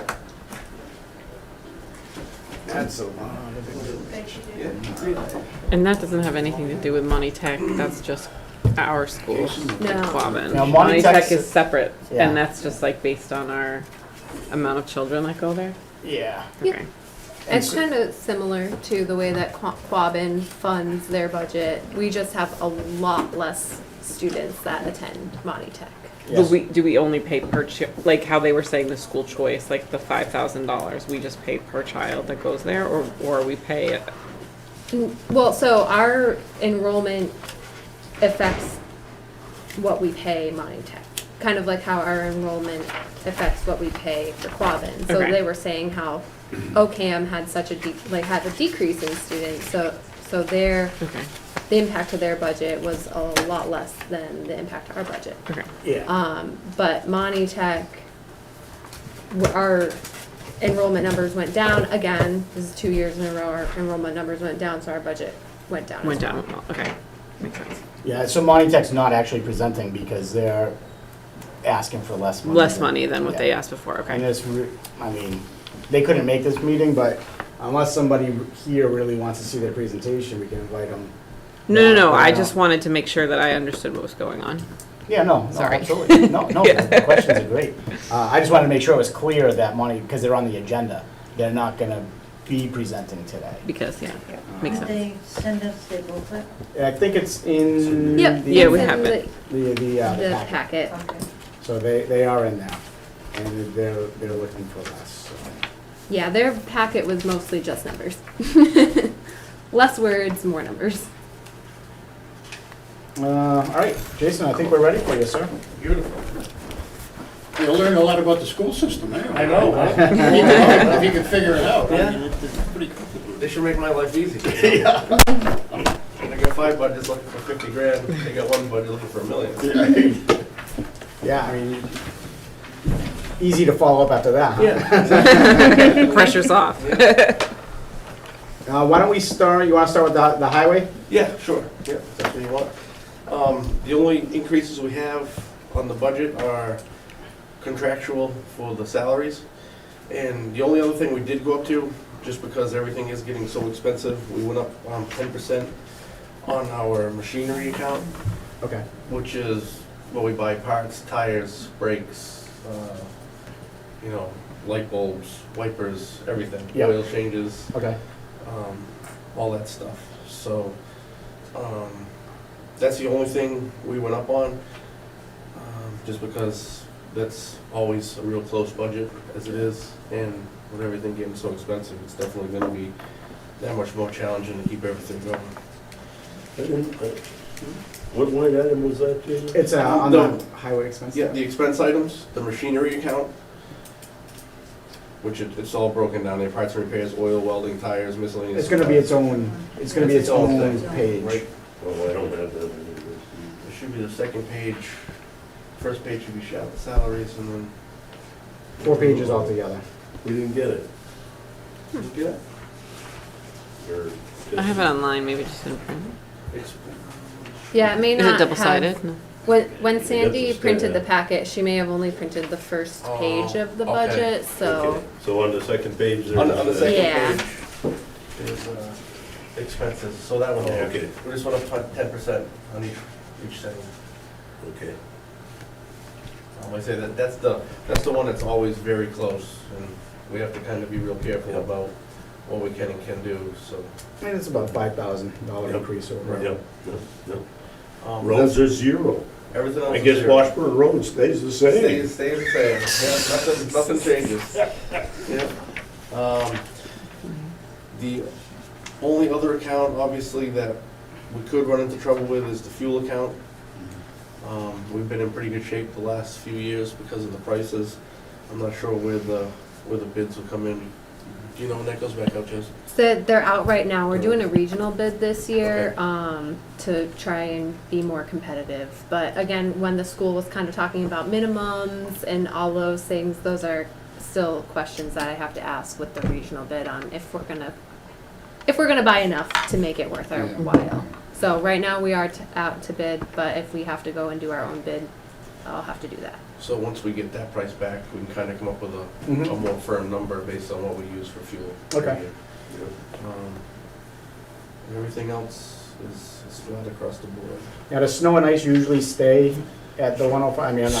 Snow and ice, we always keep the same. I guess there's a law in place with snow and ice. Once you increase it, you can never decrease it. Okay. So I've been this budget for 13 years now. It's my 13th one, and it's always been that number. So. Yeah. We just take it from. We other just funds. raise Right. it off the recap sheet. Yep. Well, this year was 100 altogether. Yeah. It was 90,000 together Yeah. between, the overtime and the supplies. Supplies. Yep. Yep.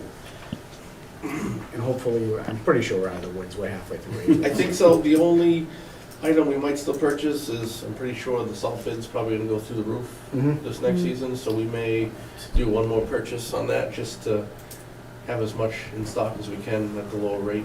Okay. But that would be it. Obviously, there's not gonna be anything else purchased besides that. So that's pretty much it for highway. What do, the highway parks and commons? Yep. Either the, Let's see the back. It's a different- that's the, there's a big increase on the salary, the parks and There commons is. salary. Yep. I guess the select board changed the wages. The wage used to be $12 an hour, and it went up to 15 something to start. I have it right here. So, seasonal labor, so the base pay now is $15.09, and it's got steps based on years that they've worked. So the one person we have now is gonna be starting at $16.08. Okay. It'll be his third season back. So that's what that is calculated at. That's why that went up so much. Okay. So there's 2 employees Mm-hmm. for, it's broken down like that. They kind of got combined, Yep. I don't know, 4 years ago now. Mm-hmm. Cemetery and Parks and Commons got combined because they used to be 2 separate things. Yeah. And they used to have 2 employees each, and we made it 3 and combined the 2. So that was just to bring into play these numbers. Mhm. We haven't actually had that position fully staffed. Nobody puts in for the job, so we advertise for that. We usually have, last year we had 1 person for all 3 positions. Year before that we had 2, year before that we had 2. We've never been fully staffed. Fully staffed. So, in case we are, that's what that number would entail. Okay, so that's with, So that's the 960 hours, so that's Yeah. 5.5 months. and has, so we had the Felton Field folks in earlier. Have they ever interacted with you to try to take over like the maintenance of their field or see like what that would encounter? No, not really. They kind of always taken care of their own thing. We have done some stuff there to assist the school, Mm-hmm. because the school maintains the tennis courts, Yeah. the entryway. And so, because we're out traveling around all the time, we would take care of that for the school and stuff like that. But as far as the whole field, no, like baseball, Little League field takes care of their own. Yep. The soccer people take care of their own. And the main field itself, the actual Felton Field Commission usually mows a couple times a year with those big tractors. Yeah, if that was something that they needed to have done by the town, would that be something you could take on with that? I would say, depending on what we had for staffing, Mhm. possible, Okay. but with 1 or 2 people, definitely. Not with the current staff? Yeah, we can't. You'd have to hire somebody Yeah. new or be at the full 3? Right, yeah. At Okay. the full 3, maybe it would be possible, but even then, it would be, like, there's a lot of work to be done that, kind of gets put off because we don't have the staffing to do it. Yeah, okay. No, I was curious because, they're an elected commission and they're kind of going above and beyond and, looking to outsource the maintenance of their fields. Mhm. And I was just looking at the overall opportunity, if it would make sense to have it in-house, but obviously if it's gonna cost us $30,000 to have an in-house person, and it's only Right. gonna be $8,000 To have somebody do it. Yeah, Right. that may not make sense at this point, but something down the road, I think maybe could look at it, if we ever get to that point. Right. We haven't needed enough people. Did anybody have any questions for Jason on the highway stuff here? Chapter 90 monies? Yeah. Did we get those? I'm not sure if we have got it. Everything is submitted. You got any idea? Did we actually receive the money back yet? Not that I know Gene of.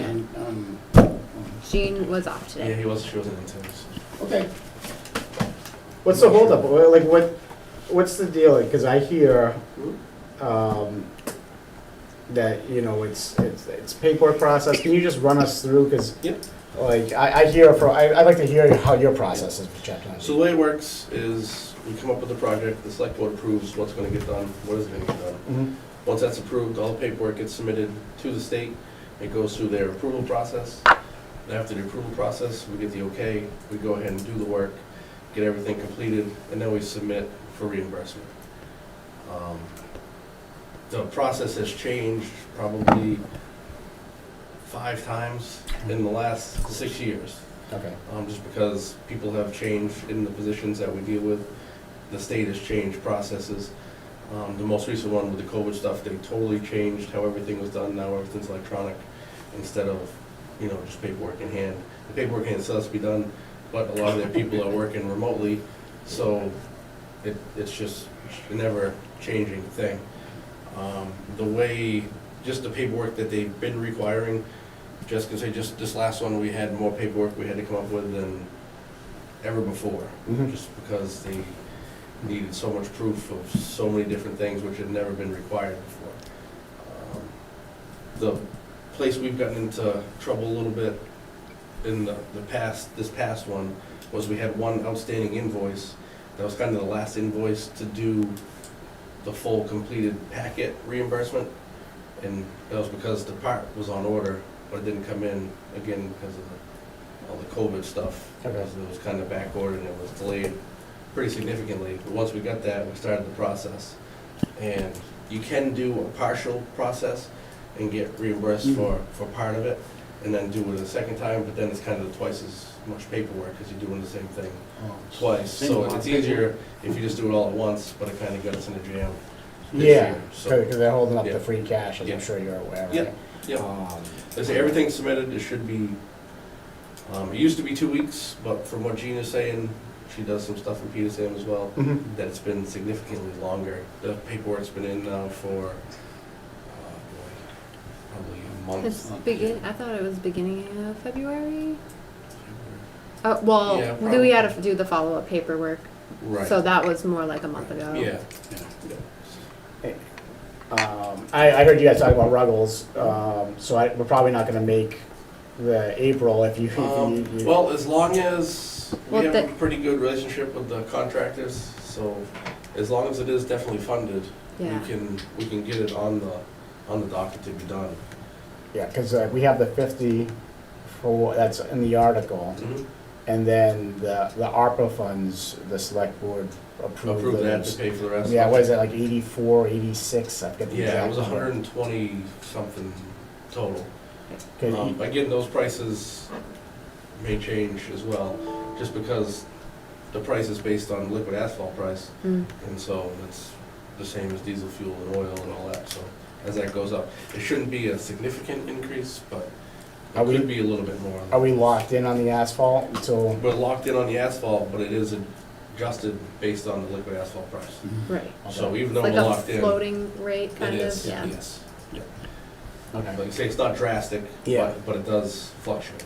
Could it cost the town more if we wait until that contract renegotiates?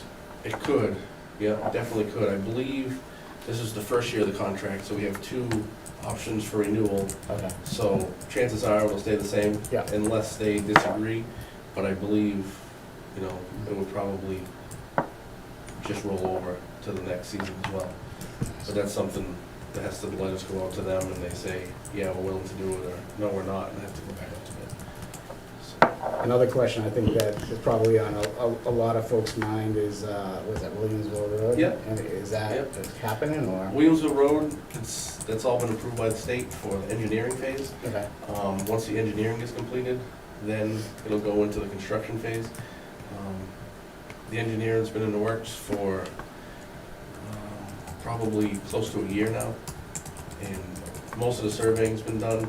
The design plan is in the works. Mhm. I've seen preliminary designs, and we've gone back on a couple different things. The biggest holdup right now was the lead engineer that was on the project quit the firm and took another job at a firm in New Hampshire. So, there's no end to it. Yeah. So they're working on putting a new lead engineer on it, but most of the work was completed, so it's just a matter of them completing everything, getting it back to us. And once that's completed, it'll be submitted for construction, once that's approved. There's a water portion that's involved with as well, only water main that's going in there.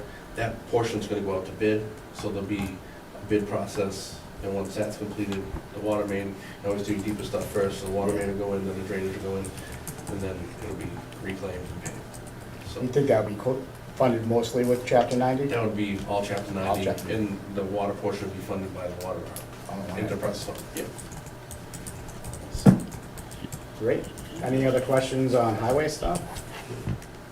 Good, you good, Corey? The only thing I was gonna ask, that job opening at 44,000, how long has that job been open? At 44,000. Oh, for the seasonal? labor- No, this is the full-time No. one. Oh, that's just opened up. We had a person Okay. move from the highway department to the water department. So that's been open probably a month now. Do you have a hard time filling those at that salary? Yes, we actually went out, job was advertised, and we did not get one applicant for it. Nobody. Just out of curiosity. Do you know anybody? No. No. It would be a raise for my folks over in Orange, but, Oh, really? yeah, Orange, I think, is the lowest paid DPW in the Commonwealth, but, It's not that far of a drive. I was gonna say. yeah. I can ask around. All right, you want to get into water, I guess? Is water, Yep. everyone go with water? Yeah.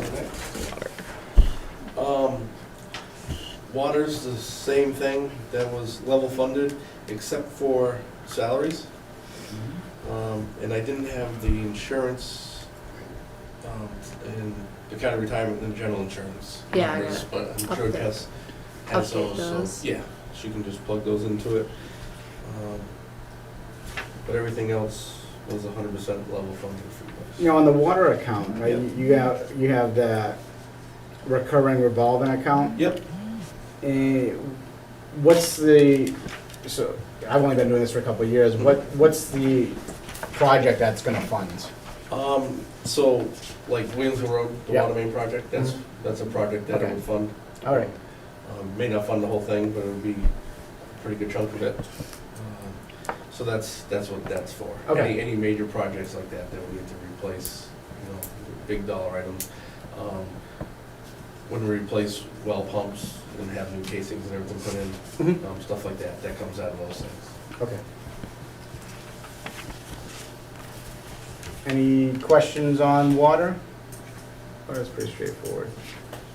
What about there was the truck. The pickup truck, okay, Yeah. that was one thing I wanted to talk to you about, I'm glad you brought that up. So, the pickup truck we've had on order for 2 seasons now. Mhm. We still haven't been able to get one. Huh. So the price increased by $10,000. So it went from 60,000 to 70,000. So that's a 16.67% increase. So I wasn't sure, the 60 has already been approved, is that going to roll over into the next budget? Yeah, Or- that's an article, so it's, It was an article, but it was included in the budget, so I wasn't sure Right. how that worked. This year, or this past year, what we have been trying to do is integrate like routine purchases, so the cruisers and then the pickup trucks into the operating budget. So this year, we would have to either, encumber the money or just reappropriate it into the Okay, operating budget. so that would still have to be incorporated in this budget, because it would not just automatically roll over. Correct. Okay, because the town voted on that as an article though, so that's like a revolving. no. No, I thought wasn't. it There was- There was it never a was special included. article for it. Yeah, no, I think it was I included in the submitted it budget. as an article. Okay. But we to you just folks, but this- included it in the right. budget. Yeah, I remember that conversation now, the select board. Yeah. We've been trying to move that in that direction. So that's what that is, so the 60,000 was not spent up to this point? Yeah. So technically, it says 70, but it's really only 10,000. Because Okay. the extra 60 would be back into the general fund, or, So that's Or not a enterprise. revolving account, or that is? so will It that comes be- out of the enterprise fund. Well, it's funded by the sewer users, water Yeah, users. No, I understand, but Sewer that'll has carry the same forward, thing. that'll Yeah. carry forward, right? If it's unused, it'll Yeah. stick there. right? We can either carry it so we only carry it forward for 1 year, so if he's going to get the truck, Well, they're supposed to be coming in. right, so if you're Well, I gonna read that get, last year too. so. Yeah. Now, does that go through like municipal bid or whatever it is? It's state contract. And they don't lock it Liberty in? Chevrolet, it wasn't locked in because it was one of those deals that they were waiting for them to come in and they wouldn't lock it in Okay, until they knew they had them coming because they didn't have any of those trucks on order. And at the current time when we ordered, they weren't even allowed to order them. So, ordered now, so you will probably want to increase that line? Is that, no? You just absorb it? I wasn't, Yeah. I wasn't sure. Because That's there's why- revenue that comes out of water, right? Not much, Yes. a little bit, yeah, all right. And same thing, so we can move on to sewer. Yep, sewer's the same thing, level funded except for salaries, and the same thing with the pickup truck one. Okay. Now sewer, you have had equipment carry forward since 18. And it Yeah. hasn't been used since 18. Um, That 45K? That was used, or was supposed to have been used. Well, if it was used, they didn't take it off the books. Because I looked at that a couple weeks back. It's that But it account, would be paid out of that article, that 3,000 there. yeah. Well, it wasn't an article. It was put into the budget in the fiscal 18. And if you go back, there was never an expense taking it out of the budget. Okay, we'll have to look into that. That was a purchase we made, but they may have taken it because we had excess in our sludge disposal. And that's the piece of equipment we bought was for that. Mm-hmm. So I have to check with Gene. It may have come out of that instead of the other line item, the other equipment item. Okay. You could always probably use that towards your truck. Right. Yep, and again, I'd have to check with Gene on that to make sure.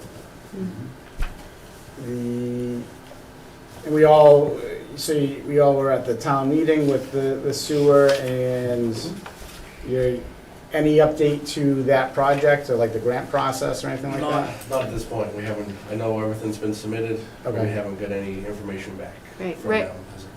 Right now, today, the treasurer's office submitted some paperwork to USDA because they just need, some financial information. So between the treasurer's office and Jean's office, they're sending information over that they need to further, whatever process they're doing.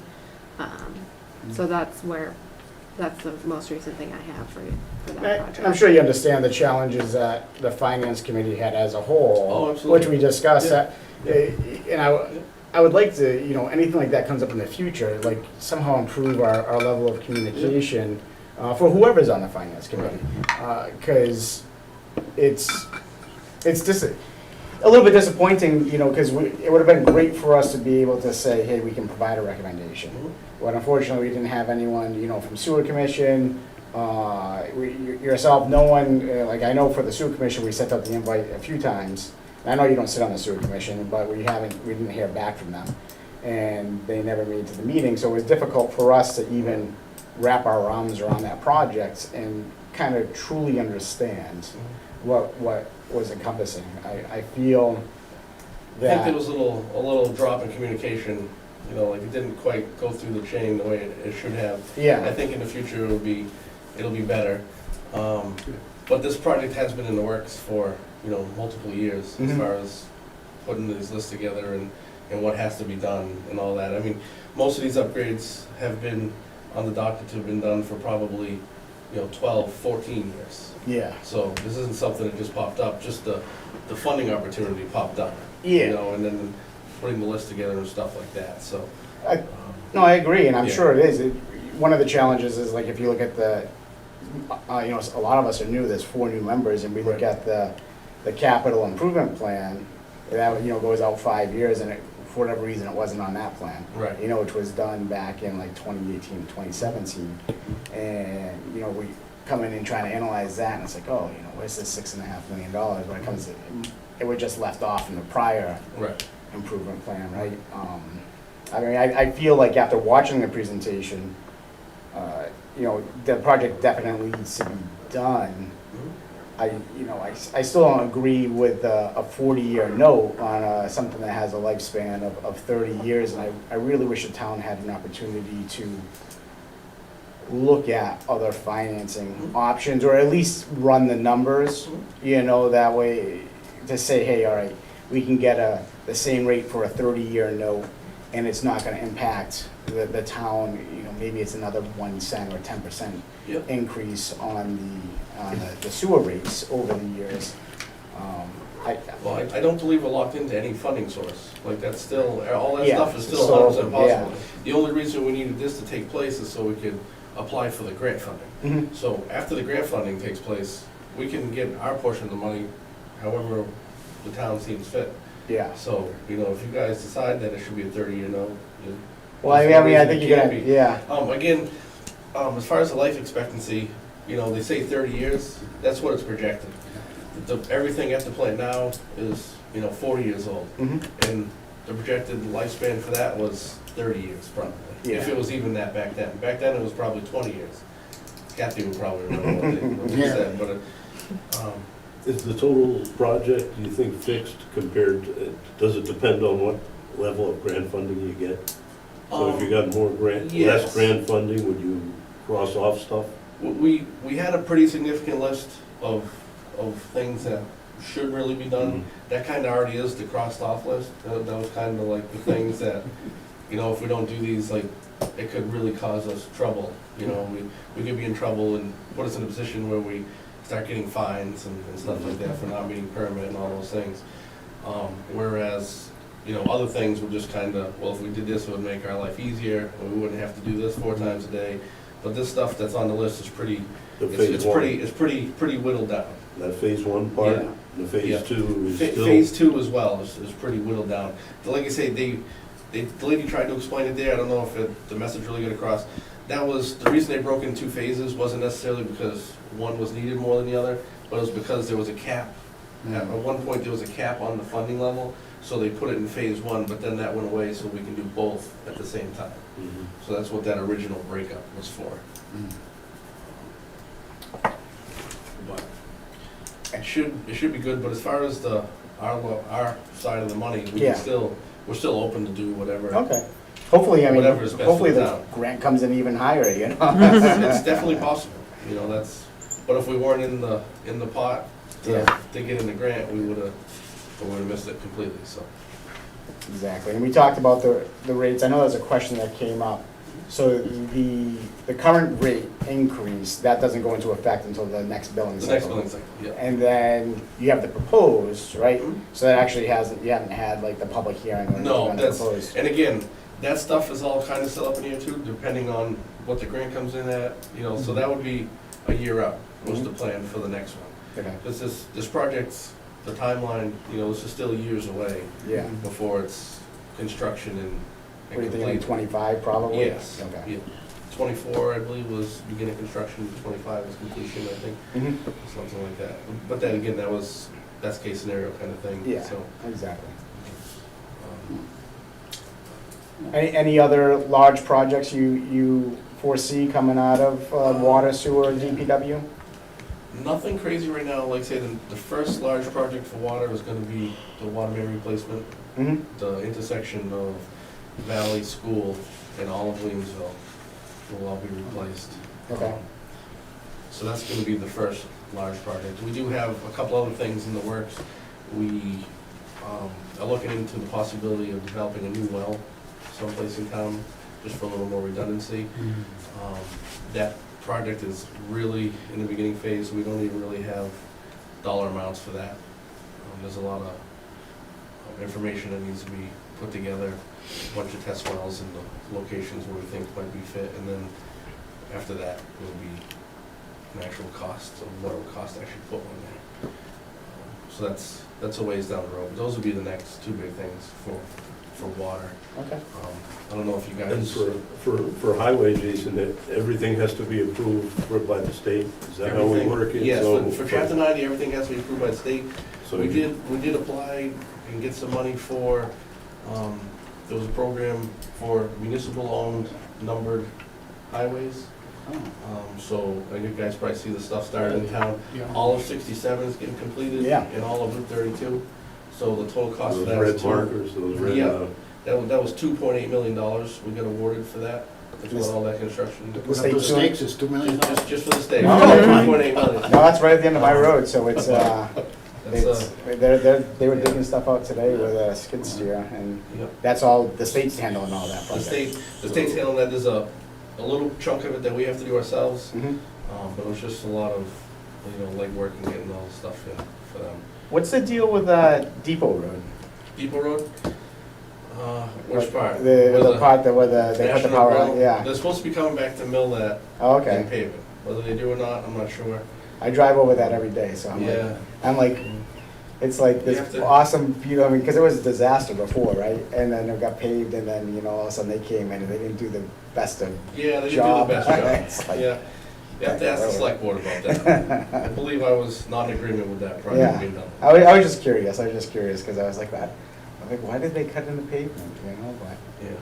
So suppose that's gonna be fixed. Yeah, all right, they're coming back, that's on their dime, on National? That's on their dime, Okay, yep. that's cool. You got the 10-wheeler, did that end up going And through? we have it, yep.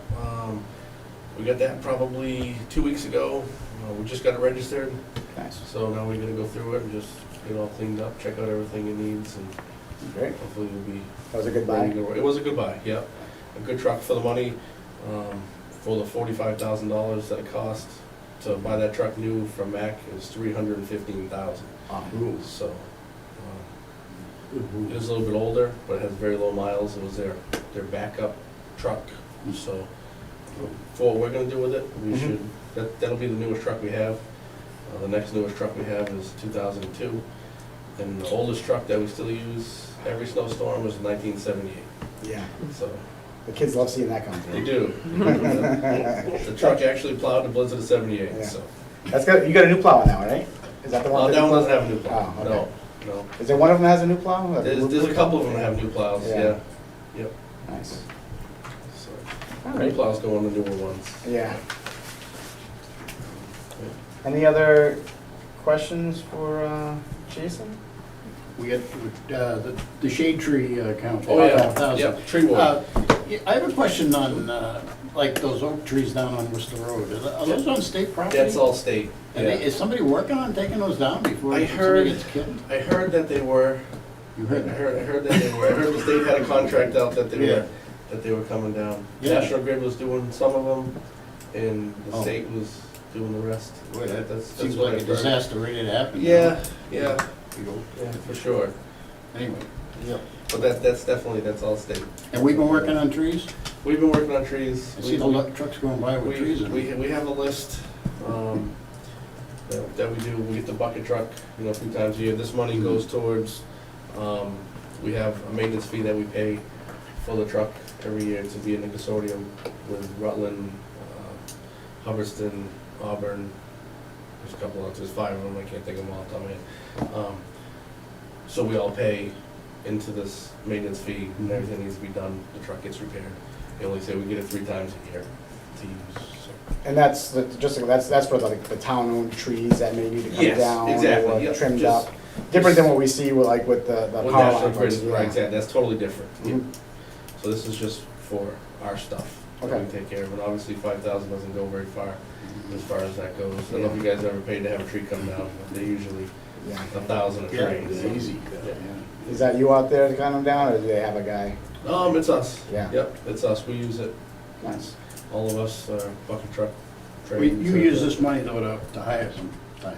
Sometimes you do, Sometimes. yes, exactly. Yeah, we don't spend it all on that, because sometimes you don't have a truck, and if there's an emergency situation. Yeah. We also use it for saws and stuff like that that we need for the Mhm. department. so. Yeah, understood.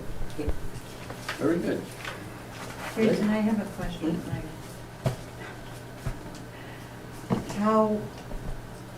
How do you know which tree is on town property? Well, there's a right-of-way width for every roadway in the Yeah. town of Barre that the state has put together over, years and years. So it all depends. Every right-of-way width is different, and it's different widths for different sections of road. So we have to go by that list and see exactly where it is Because located what I'm in the road. talking about Yeah. is the one just before my driveway, which to us looks like it's in line with the big one they took down. Okay, You know, that great big one that we had there. yeah, And it's really bad. okay, we can check it out. And I didn't know if it was town property or not. Yeah, It kind of looks like it should be because Yeah. it's in line with the big one they took down a few years ago. without looking at it, I can't tell you, but I can Yeah. definitely look at it for you. Yeah, Yeah. and see. Okay. We can check that out. For sure. Because if it comes down, it's gonna come down over the road. Yeah, Who make a knows? mess. For sure. Well, then they can fix the road. Somebody- Yeah, Then they can fix the road, that's the next Yeah, problem. that's true. Well, our road isn't too bad on that side. of Oh, it the- isn't? Oh.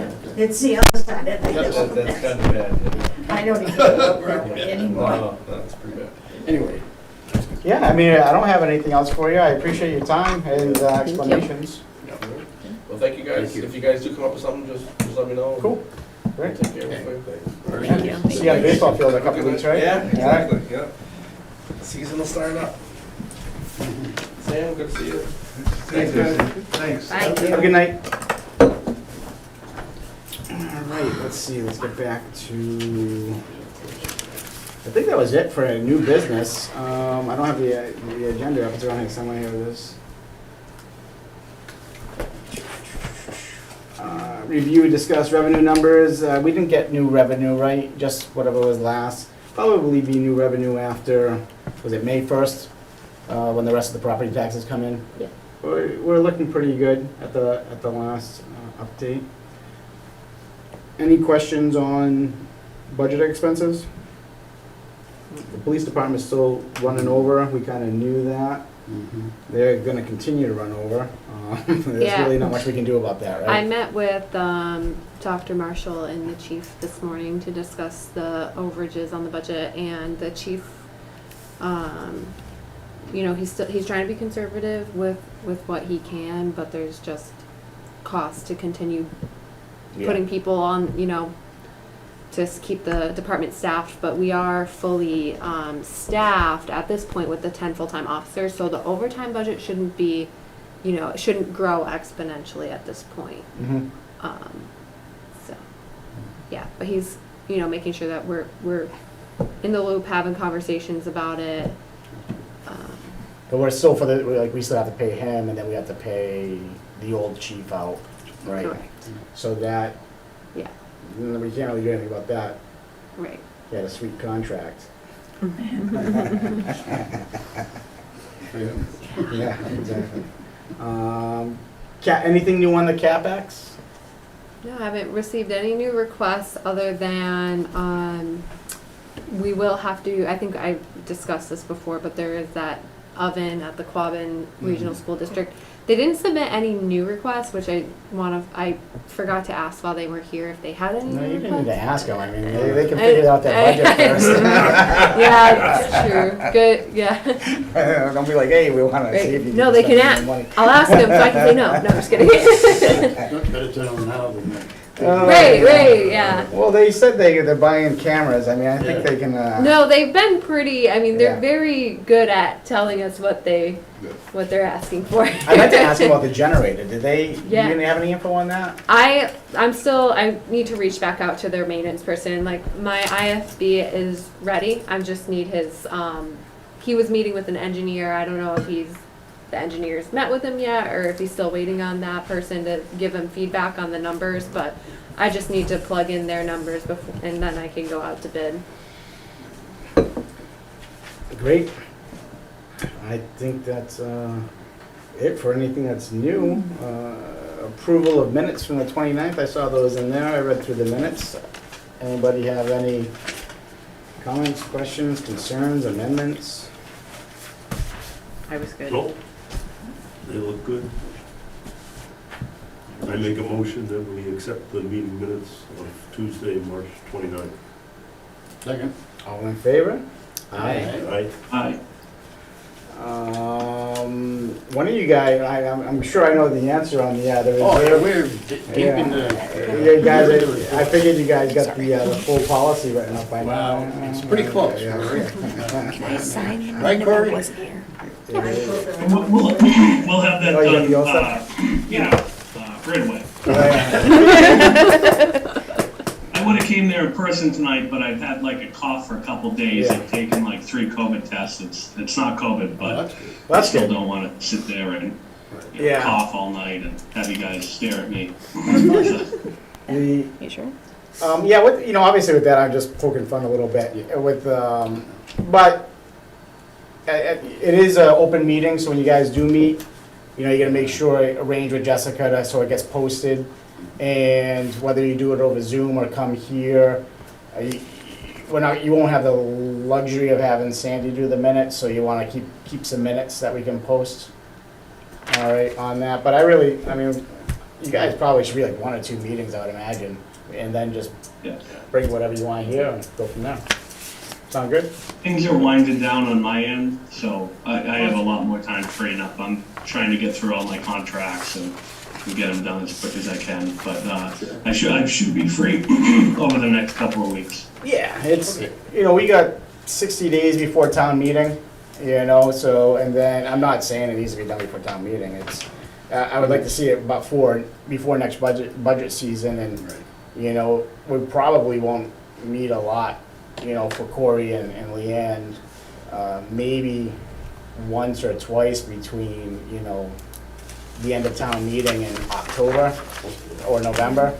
Usually we meet to discuss and prepare the letter that Jessica sends out to start this whole process over again. So we're in the final stretch here. Yeah, you know, our next meeting, well, actually, before I get to that, was there anything on ARPA, or is ARPA still? No, I sent out this Friday. I have a deadline for all of the departments to submit their requests. And then after that, I'm gonna go and present to the community, basically like a community request, template, spreadsheet, questionnaire, what have you. And then after that, bring everything to the select board, finance committee, then have probably 2 public hearings, or if we want to call them public hearings, community meetings, whatever, but hopefully just, you know, 2 meetings where we can just focus on like the ARPA expenses with the community and not have to mix it in with regular select board business or, you know, other finance committee meeting business, to kind of give the public the chance to come and comment, question, recommend, discuss what we have on the table, but there will be a lot of refining between now and then, because I'm not going to present everything that, you know, I think right now I'm actually looking at the spreadsheet, and the fire chief just submitted his request, so we're up over $2 million in requests. So obviously I'm not going to present $2 million to the community, you know, try to work down some of those requests, to make it back to the 1.6 to fit into the parameters of the $1.6 million. Is there, I know we talked about before, like, maybe like some sort of community project, you think there'll be any funding for that, or is it gonna be all kind of chewed up by Well, the departments? I think it would be really great, and that's why I want to put out like a kind of a survey to the community to get an idea on what different projects the community wants to see. So whether that's funding to redo tennis courts at Felton Field, or to redo playground equipment somewhere, or, you know, any variety of project that the community would like to see. You know, I want to give the opportunity to have that feedback, because the select board, you know, I think that the select board needs that type of feedback before that they can make any decisions. So that's where I stand on that. Yeah, no, understood. So the 2 million right now, though, is pretty much from the fire department? As fire department, police department, I've put in requests. I've put in requests on behalf of the select board that includes the broadband build out that they're interested in. So, is that in addition to what was already paid for broadband? So what was already paid, we have kind of 2 active projects. One project is Spring Hill Road, for, you know, where Ted lives. So that project was almost entirely paid out of the cable access account that we had at town meeting 2 years ago, back in 2020. So the town allocated $100,000 of free cash to go towards broadband cable access, and that's where that funding is coming from.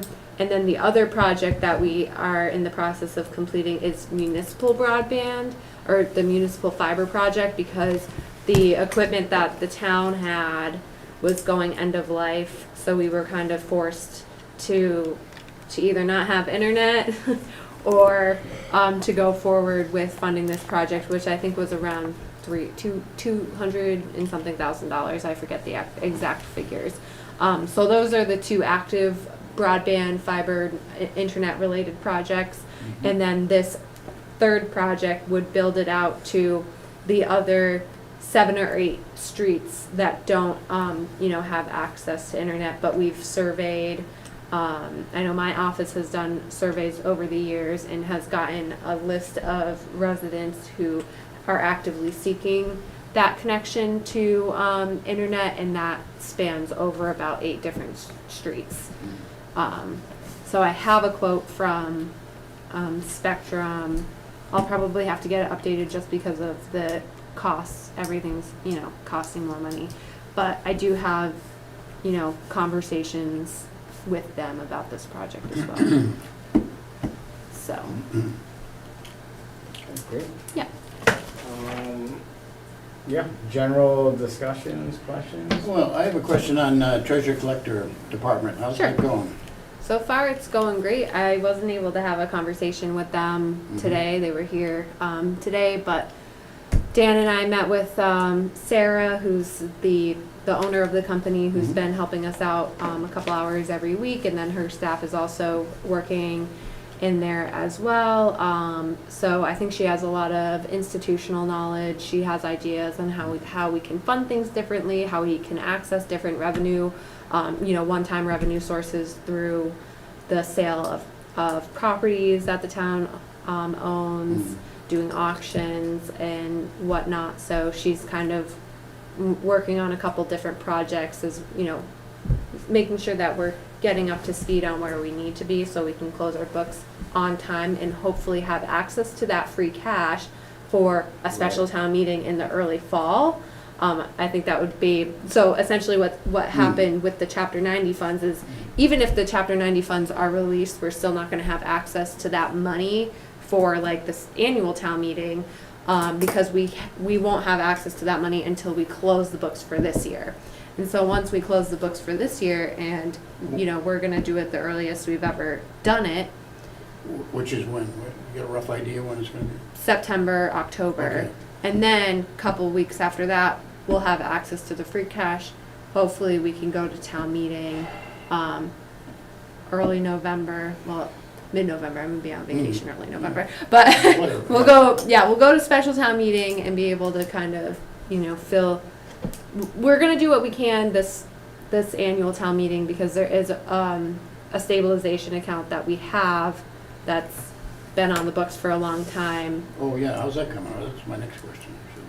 I'm recommending, I think Jean and I, we're having discussions about how we want to use this money, but my feeling is it's kind of like the old articles that sit on the books forever. Jean's approach is, if we ever need that money for a landfill in town, we want to have access to that money, but my feeling is like we need the investments now because we don't have that free cash.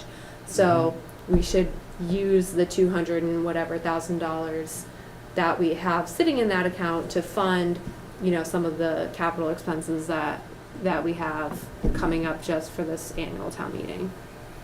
Now, with the interim treasurer collector, is that where the town direction is, like try to hire her or her firm, or no, is that just No, temporary? as amazing as she is, it's very, very expensive Okay. to hire her.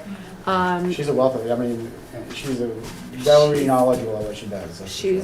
She's great. And I don't think it's her business model to be in a Right. community for long term, because she does try to work to help a lot of different communities in their little various levels of crises. So our goal is going to be for the community for the office to get up to where it needs to be operationally, and then have her help us interview candidates to make sure that we're getting the best qualified person in there. So the goal is next year we'll be right on schedule? Well, Because we're going to catch up this year. this year, yes. And then next year we'll start off running. Boy, oh boy, that would be great. And as Jessica alluded, I've already been working on, I think this is a year where we have to clean up those old articles at Yeah, town meeting. yeah. And I had a couple of thoughts on that. I feel like, I think it's like 123,000 roughly between all of the articles. That's including the overage from the roof or the town hall. Because the town hall, that came in significantly under budget, so there's roughly $40,000. Some of these articles, there was a slew of articles that are at least 20 years old. And so one thought I had was, I know the 250th came in, and they need, maybe not, I know Jessica and I have been debating, I was like, oh, maybe we should just give them the full 75. Out of that, maybe not, I mean, or maybe just half this year, you know, but it's old money that's on the books. Yeah. You know, and my opinion is, what better way to take it and reallocate it than for a celebration of the town and the people within the town? You know, because either way, they're gonna need some support from the town financially. I don't think, you know, they can probably have 100 meat raffles and you know, it's not gonna get them to where they wanna be at the end of the day. And who knows, the way inflation is and cost of things, everything, does it stabilize by 2024, does it go the other way? You know, we don't have a crystal ball, right? There was also some of that money, like I know Felton Field needed some repairs as well, which kind of goes hand in hand with the 250th, right? Because, so I was thinking some of those, like at least a portion of that, you know, we look to allocate, and I wanted to present it. I have other documents that I started creating, and I'll share with you for our next meeting. But it just shows like the accounts, where they're sourced from, where the original funding was sourced, like the original article date. Was it, you know, a free cash source? Was it a stabilization source of fund? I think this one on the sewer enterprise, that was actually debt. And I don't know if that one, there was conversation we had, did that go any further? No, I was pulling together all that information today to send over to her, but essentially the treasurer collector service, her name's Sarah, she wanted to know like the specific language of the article to see if we really, like, basically if we really have that funding, that money, essentially. Yeah. Yeah. For the 15K that's on sewer enterprise, technically the town borrowed that money, right? $300,000. But they didn't allocate the full amount. The accounts weren't clear. So my initial thought is like, oh, pay it towards the principal, but apparently we can't do that. That's what the treasurer collector, interim treasurer collector stated. That's probably not possible. Yeah, just she hadn't seen anything, so it was just like based off of what she was hearing. Yeah. That's kind of what she was thinking. But even if you pull that out, it's still like 90,000. And other than the town hall roof, everything is 7 years or older. You know, and there's even another, you know, like, to me, that's a little crazy. And I know Jean mentioned at a meeting, like, you know, like Sturbridge has a policy, a bylaw on the books to sunset articles if they're too old, like an automatic process, rather than just seeing them out there. I mean, or either that, the town has to take a position, like if something gets through with it, whether it's this finance committee or the select board, a position, and like if an article gets to 5 years old, something's gonna happen with it. I mean, we can't have stuff on the books for 20 years, just money sitting there that's not being allocated, not being used. You know, we all know what $10,000 could buy you 20 years ago. You know, today it buys you a tank of gas, right? It's not, it's definitely lost value, and it hasn't gained the interest for the town that it's worth. So, I mean, that's my point of view on that. Other than that, I think we're gonna be getting into the nitty gritty, right? This is only my second budget season, some of you guys first, so we'll be preparing the preliminary budget, you know, our next meetings, and just kind of discussing. Really, a lot of it's gonna come off of the school to see what they come with. That's the big one. It is the big one. But we will have some other decisions we need to make, you know, in terms of, you know, some departments came in with some high, on a percentage basis, hefty increases, right? Me personally, I would love to say, all right, the library, yeah, you know what? The town has the finances and the revenue to support a 20% increase, right? But it may not make sense, you know, so we'll probably have to sharpen our pencils with some of those pieces and figure it out. Did you have like a rough number of what the school would need to come in at to fund everything as presented? Yes. So in my, I've kind of created like another column on the budget spreadsheet with what I, you know, think the number should come in at. and I have the schools at a 3% increase instead of the 14% increase, and that would, make the numbers look a lot better. More, Dr. Marshall, she's like, yeah, I don't know if we're gonna come down that low.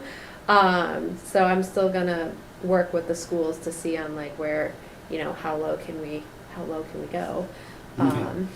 But I've been adjusting some numbers in other departments as well, where I see like, for example, in the Board of Assessors, they hired their working assessor as their full-time administrative assessor, so there's like up $11,000 that they don't need anymore in their budget because they're not gonna fill the position of working assessor. So, I was able to move some numbers there. I'm still working with the library to get them to move down on their numbers. So,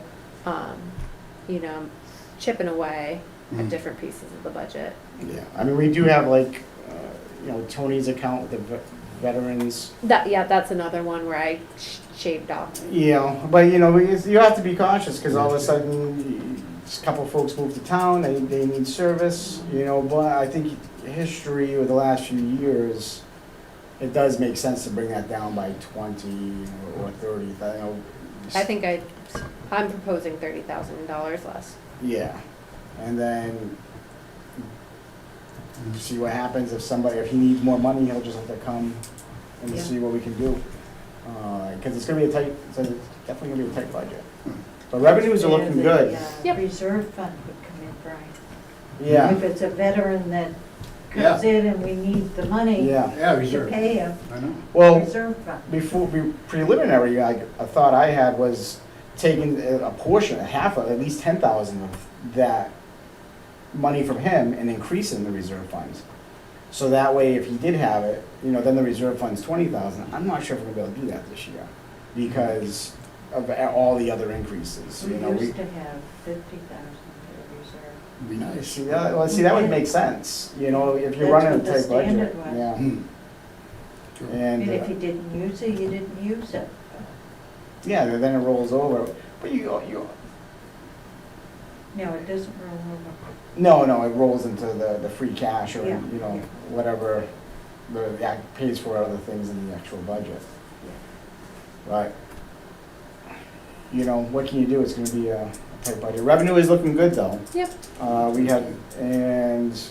know. the New assess- growth, it's looking good. Yeah, He has 2 new houses that he's gonna look at this week, so, yeah. anything else? Sam, you have anything? Any public comment today? No? Good? No, I just came to be educated. That's why I come. Stuck with it today. It's a marathon tonight. Yeah, I know. Well, I think it was a great meeting. Yeah, I know. I knew it was gonna be a long meeting we had the school and the DPW. That's why I originally tried to have them on separate nights, but can't win them all, right? No, it So when's the was next good. Next meeting should 2 be in weeks 2 from today. weeks, on the 26th of April. And that's, I believe, on the agenda, the preliminary agenda is just, preparing the budget.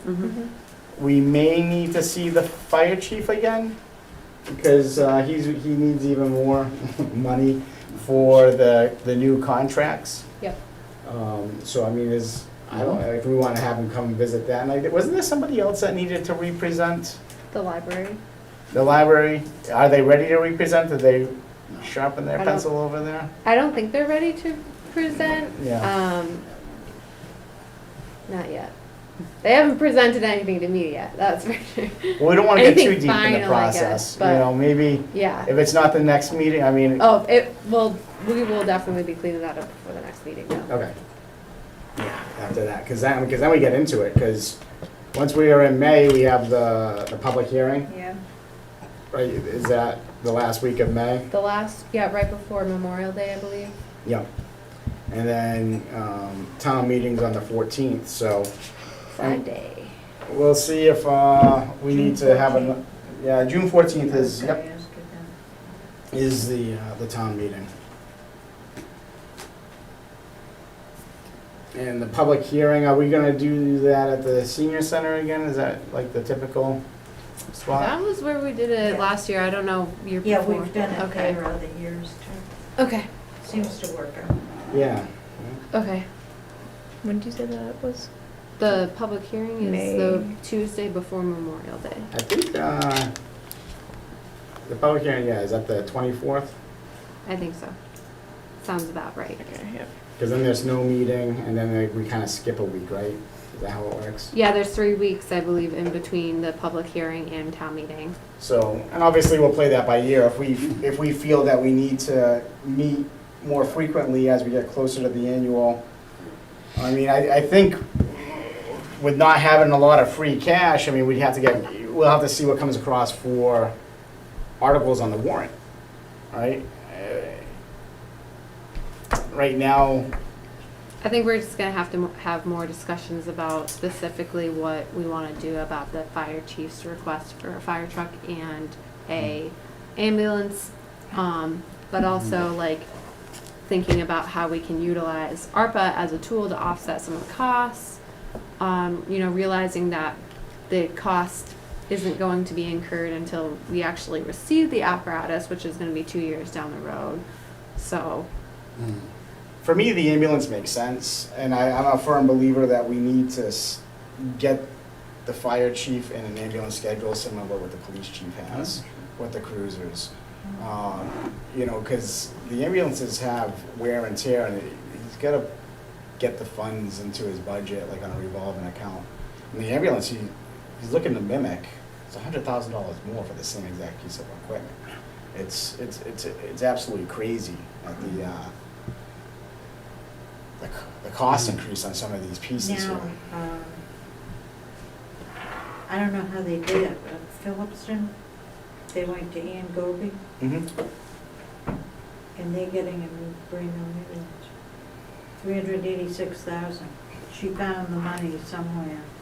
yeah, it's probably, you know, through So I wondered ARPA. if maybe it's not out of their ARPA, it's from the state. From the state's ARPA, Mm. yes. Yeah, so Senator Goby has given us money as well as Donnie, or Rep. Berthew. Yeah. They've both, you know, given us ARPA money. Some of it is specifically for broadband use. Mhm. Some of it is for, you know, the rest of it goes towards the senior center. And that was just ARPA round 1 at the state level, and so now we're talking about ARPA round 2 Yeah. with the senator.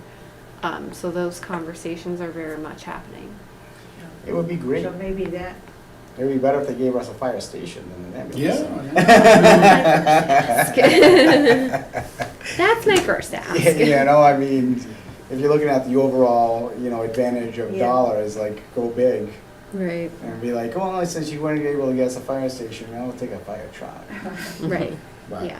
it's- So the request for the chief is to replace a 32-year-old fire truck, At 650,000, which is only gonna go up May 8th. Another 8%. 8% on the ambulance as well, right? It's kind of a steal I know. if you think the ambulance is 300,000. 350, yeah. 350, Yeah. yeah. But an ambulance, well, I mean, yeah, you're right, you know, 650 in the last 30 years, Almost steep. right? But it's You also. drive those ambulances, yeah. Yeah, and as we saw the fire chief present, I mean, the ambulance does bring back income to the town to help offset those costs. Where a fire truck, you know, obviously we need fire trucks. I'm not I'm not saying we don't, but you know, that's a complete expense that the town needs to figure out how to fund with no revenue source other than property taxes. So, I mean. Any other discussion we want to go? I know it's getting late. I'm good if you're good. Okay, good. Motion adjourned. Second. All in favor? Aye. Aye. Hey, good meeting, guys.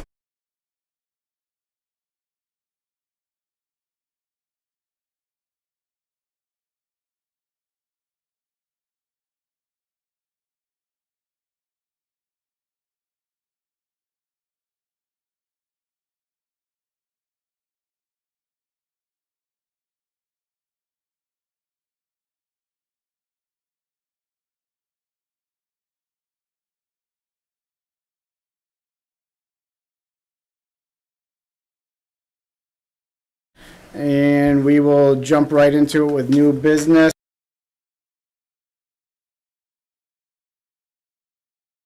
Okay, well, that's good, because this is the program that we would be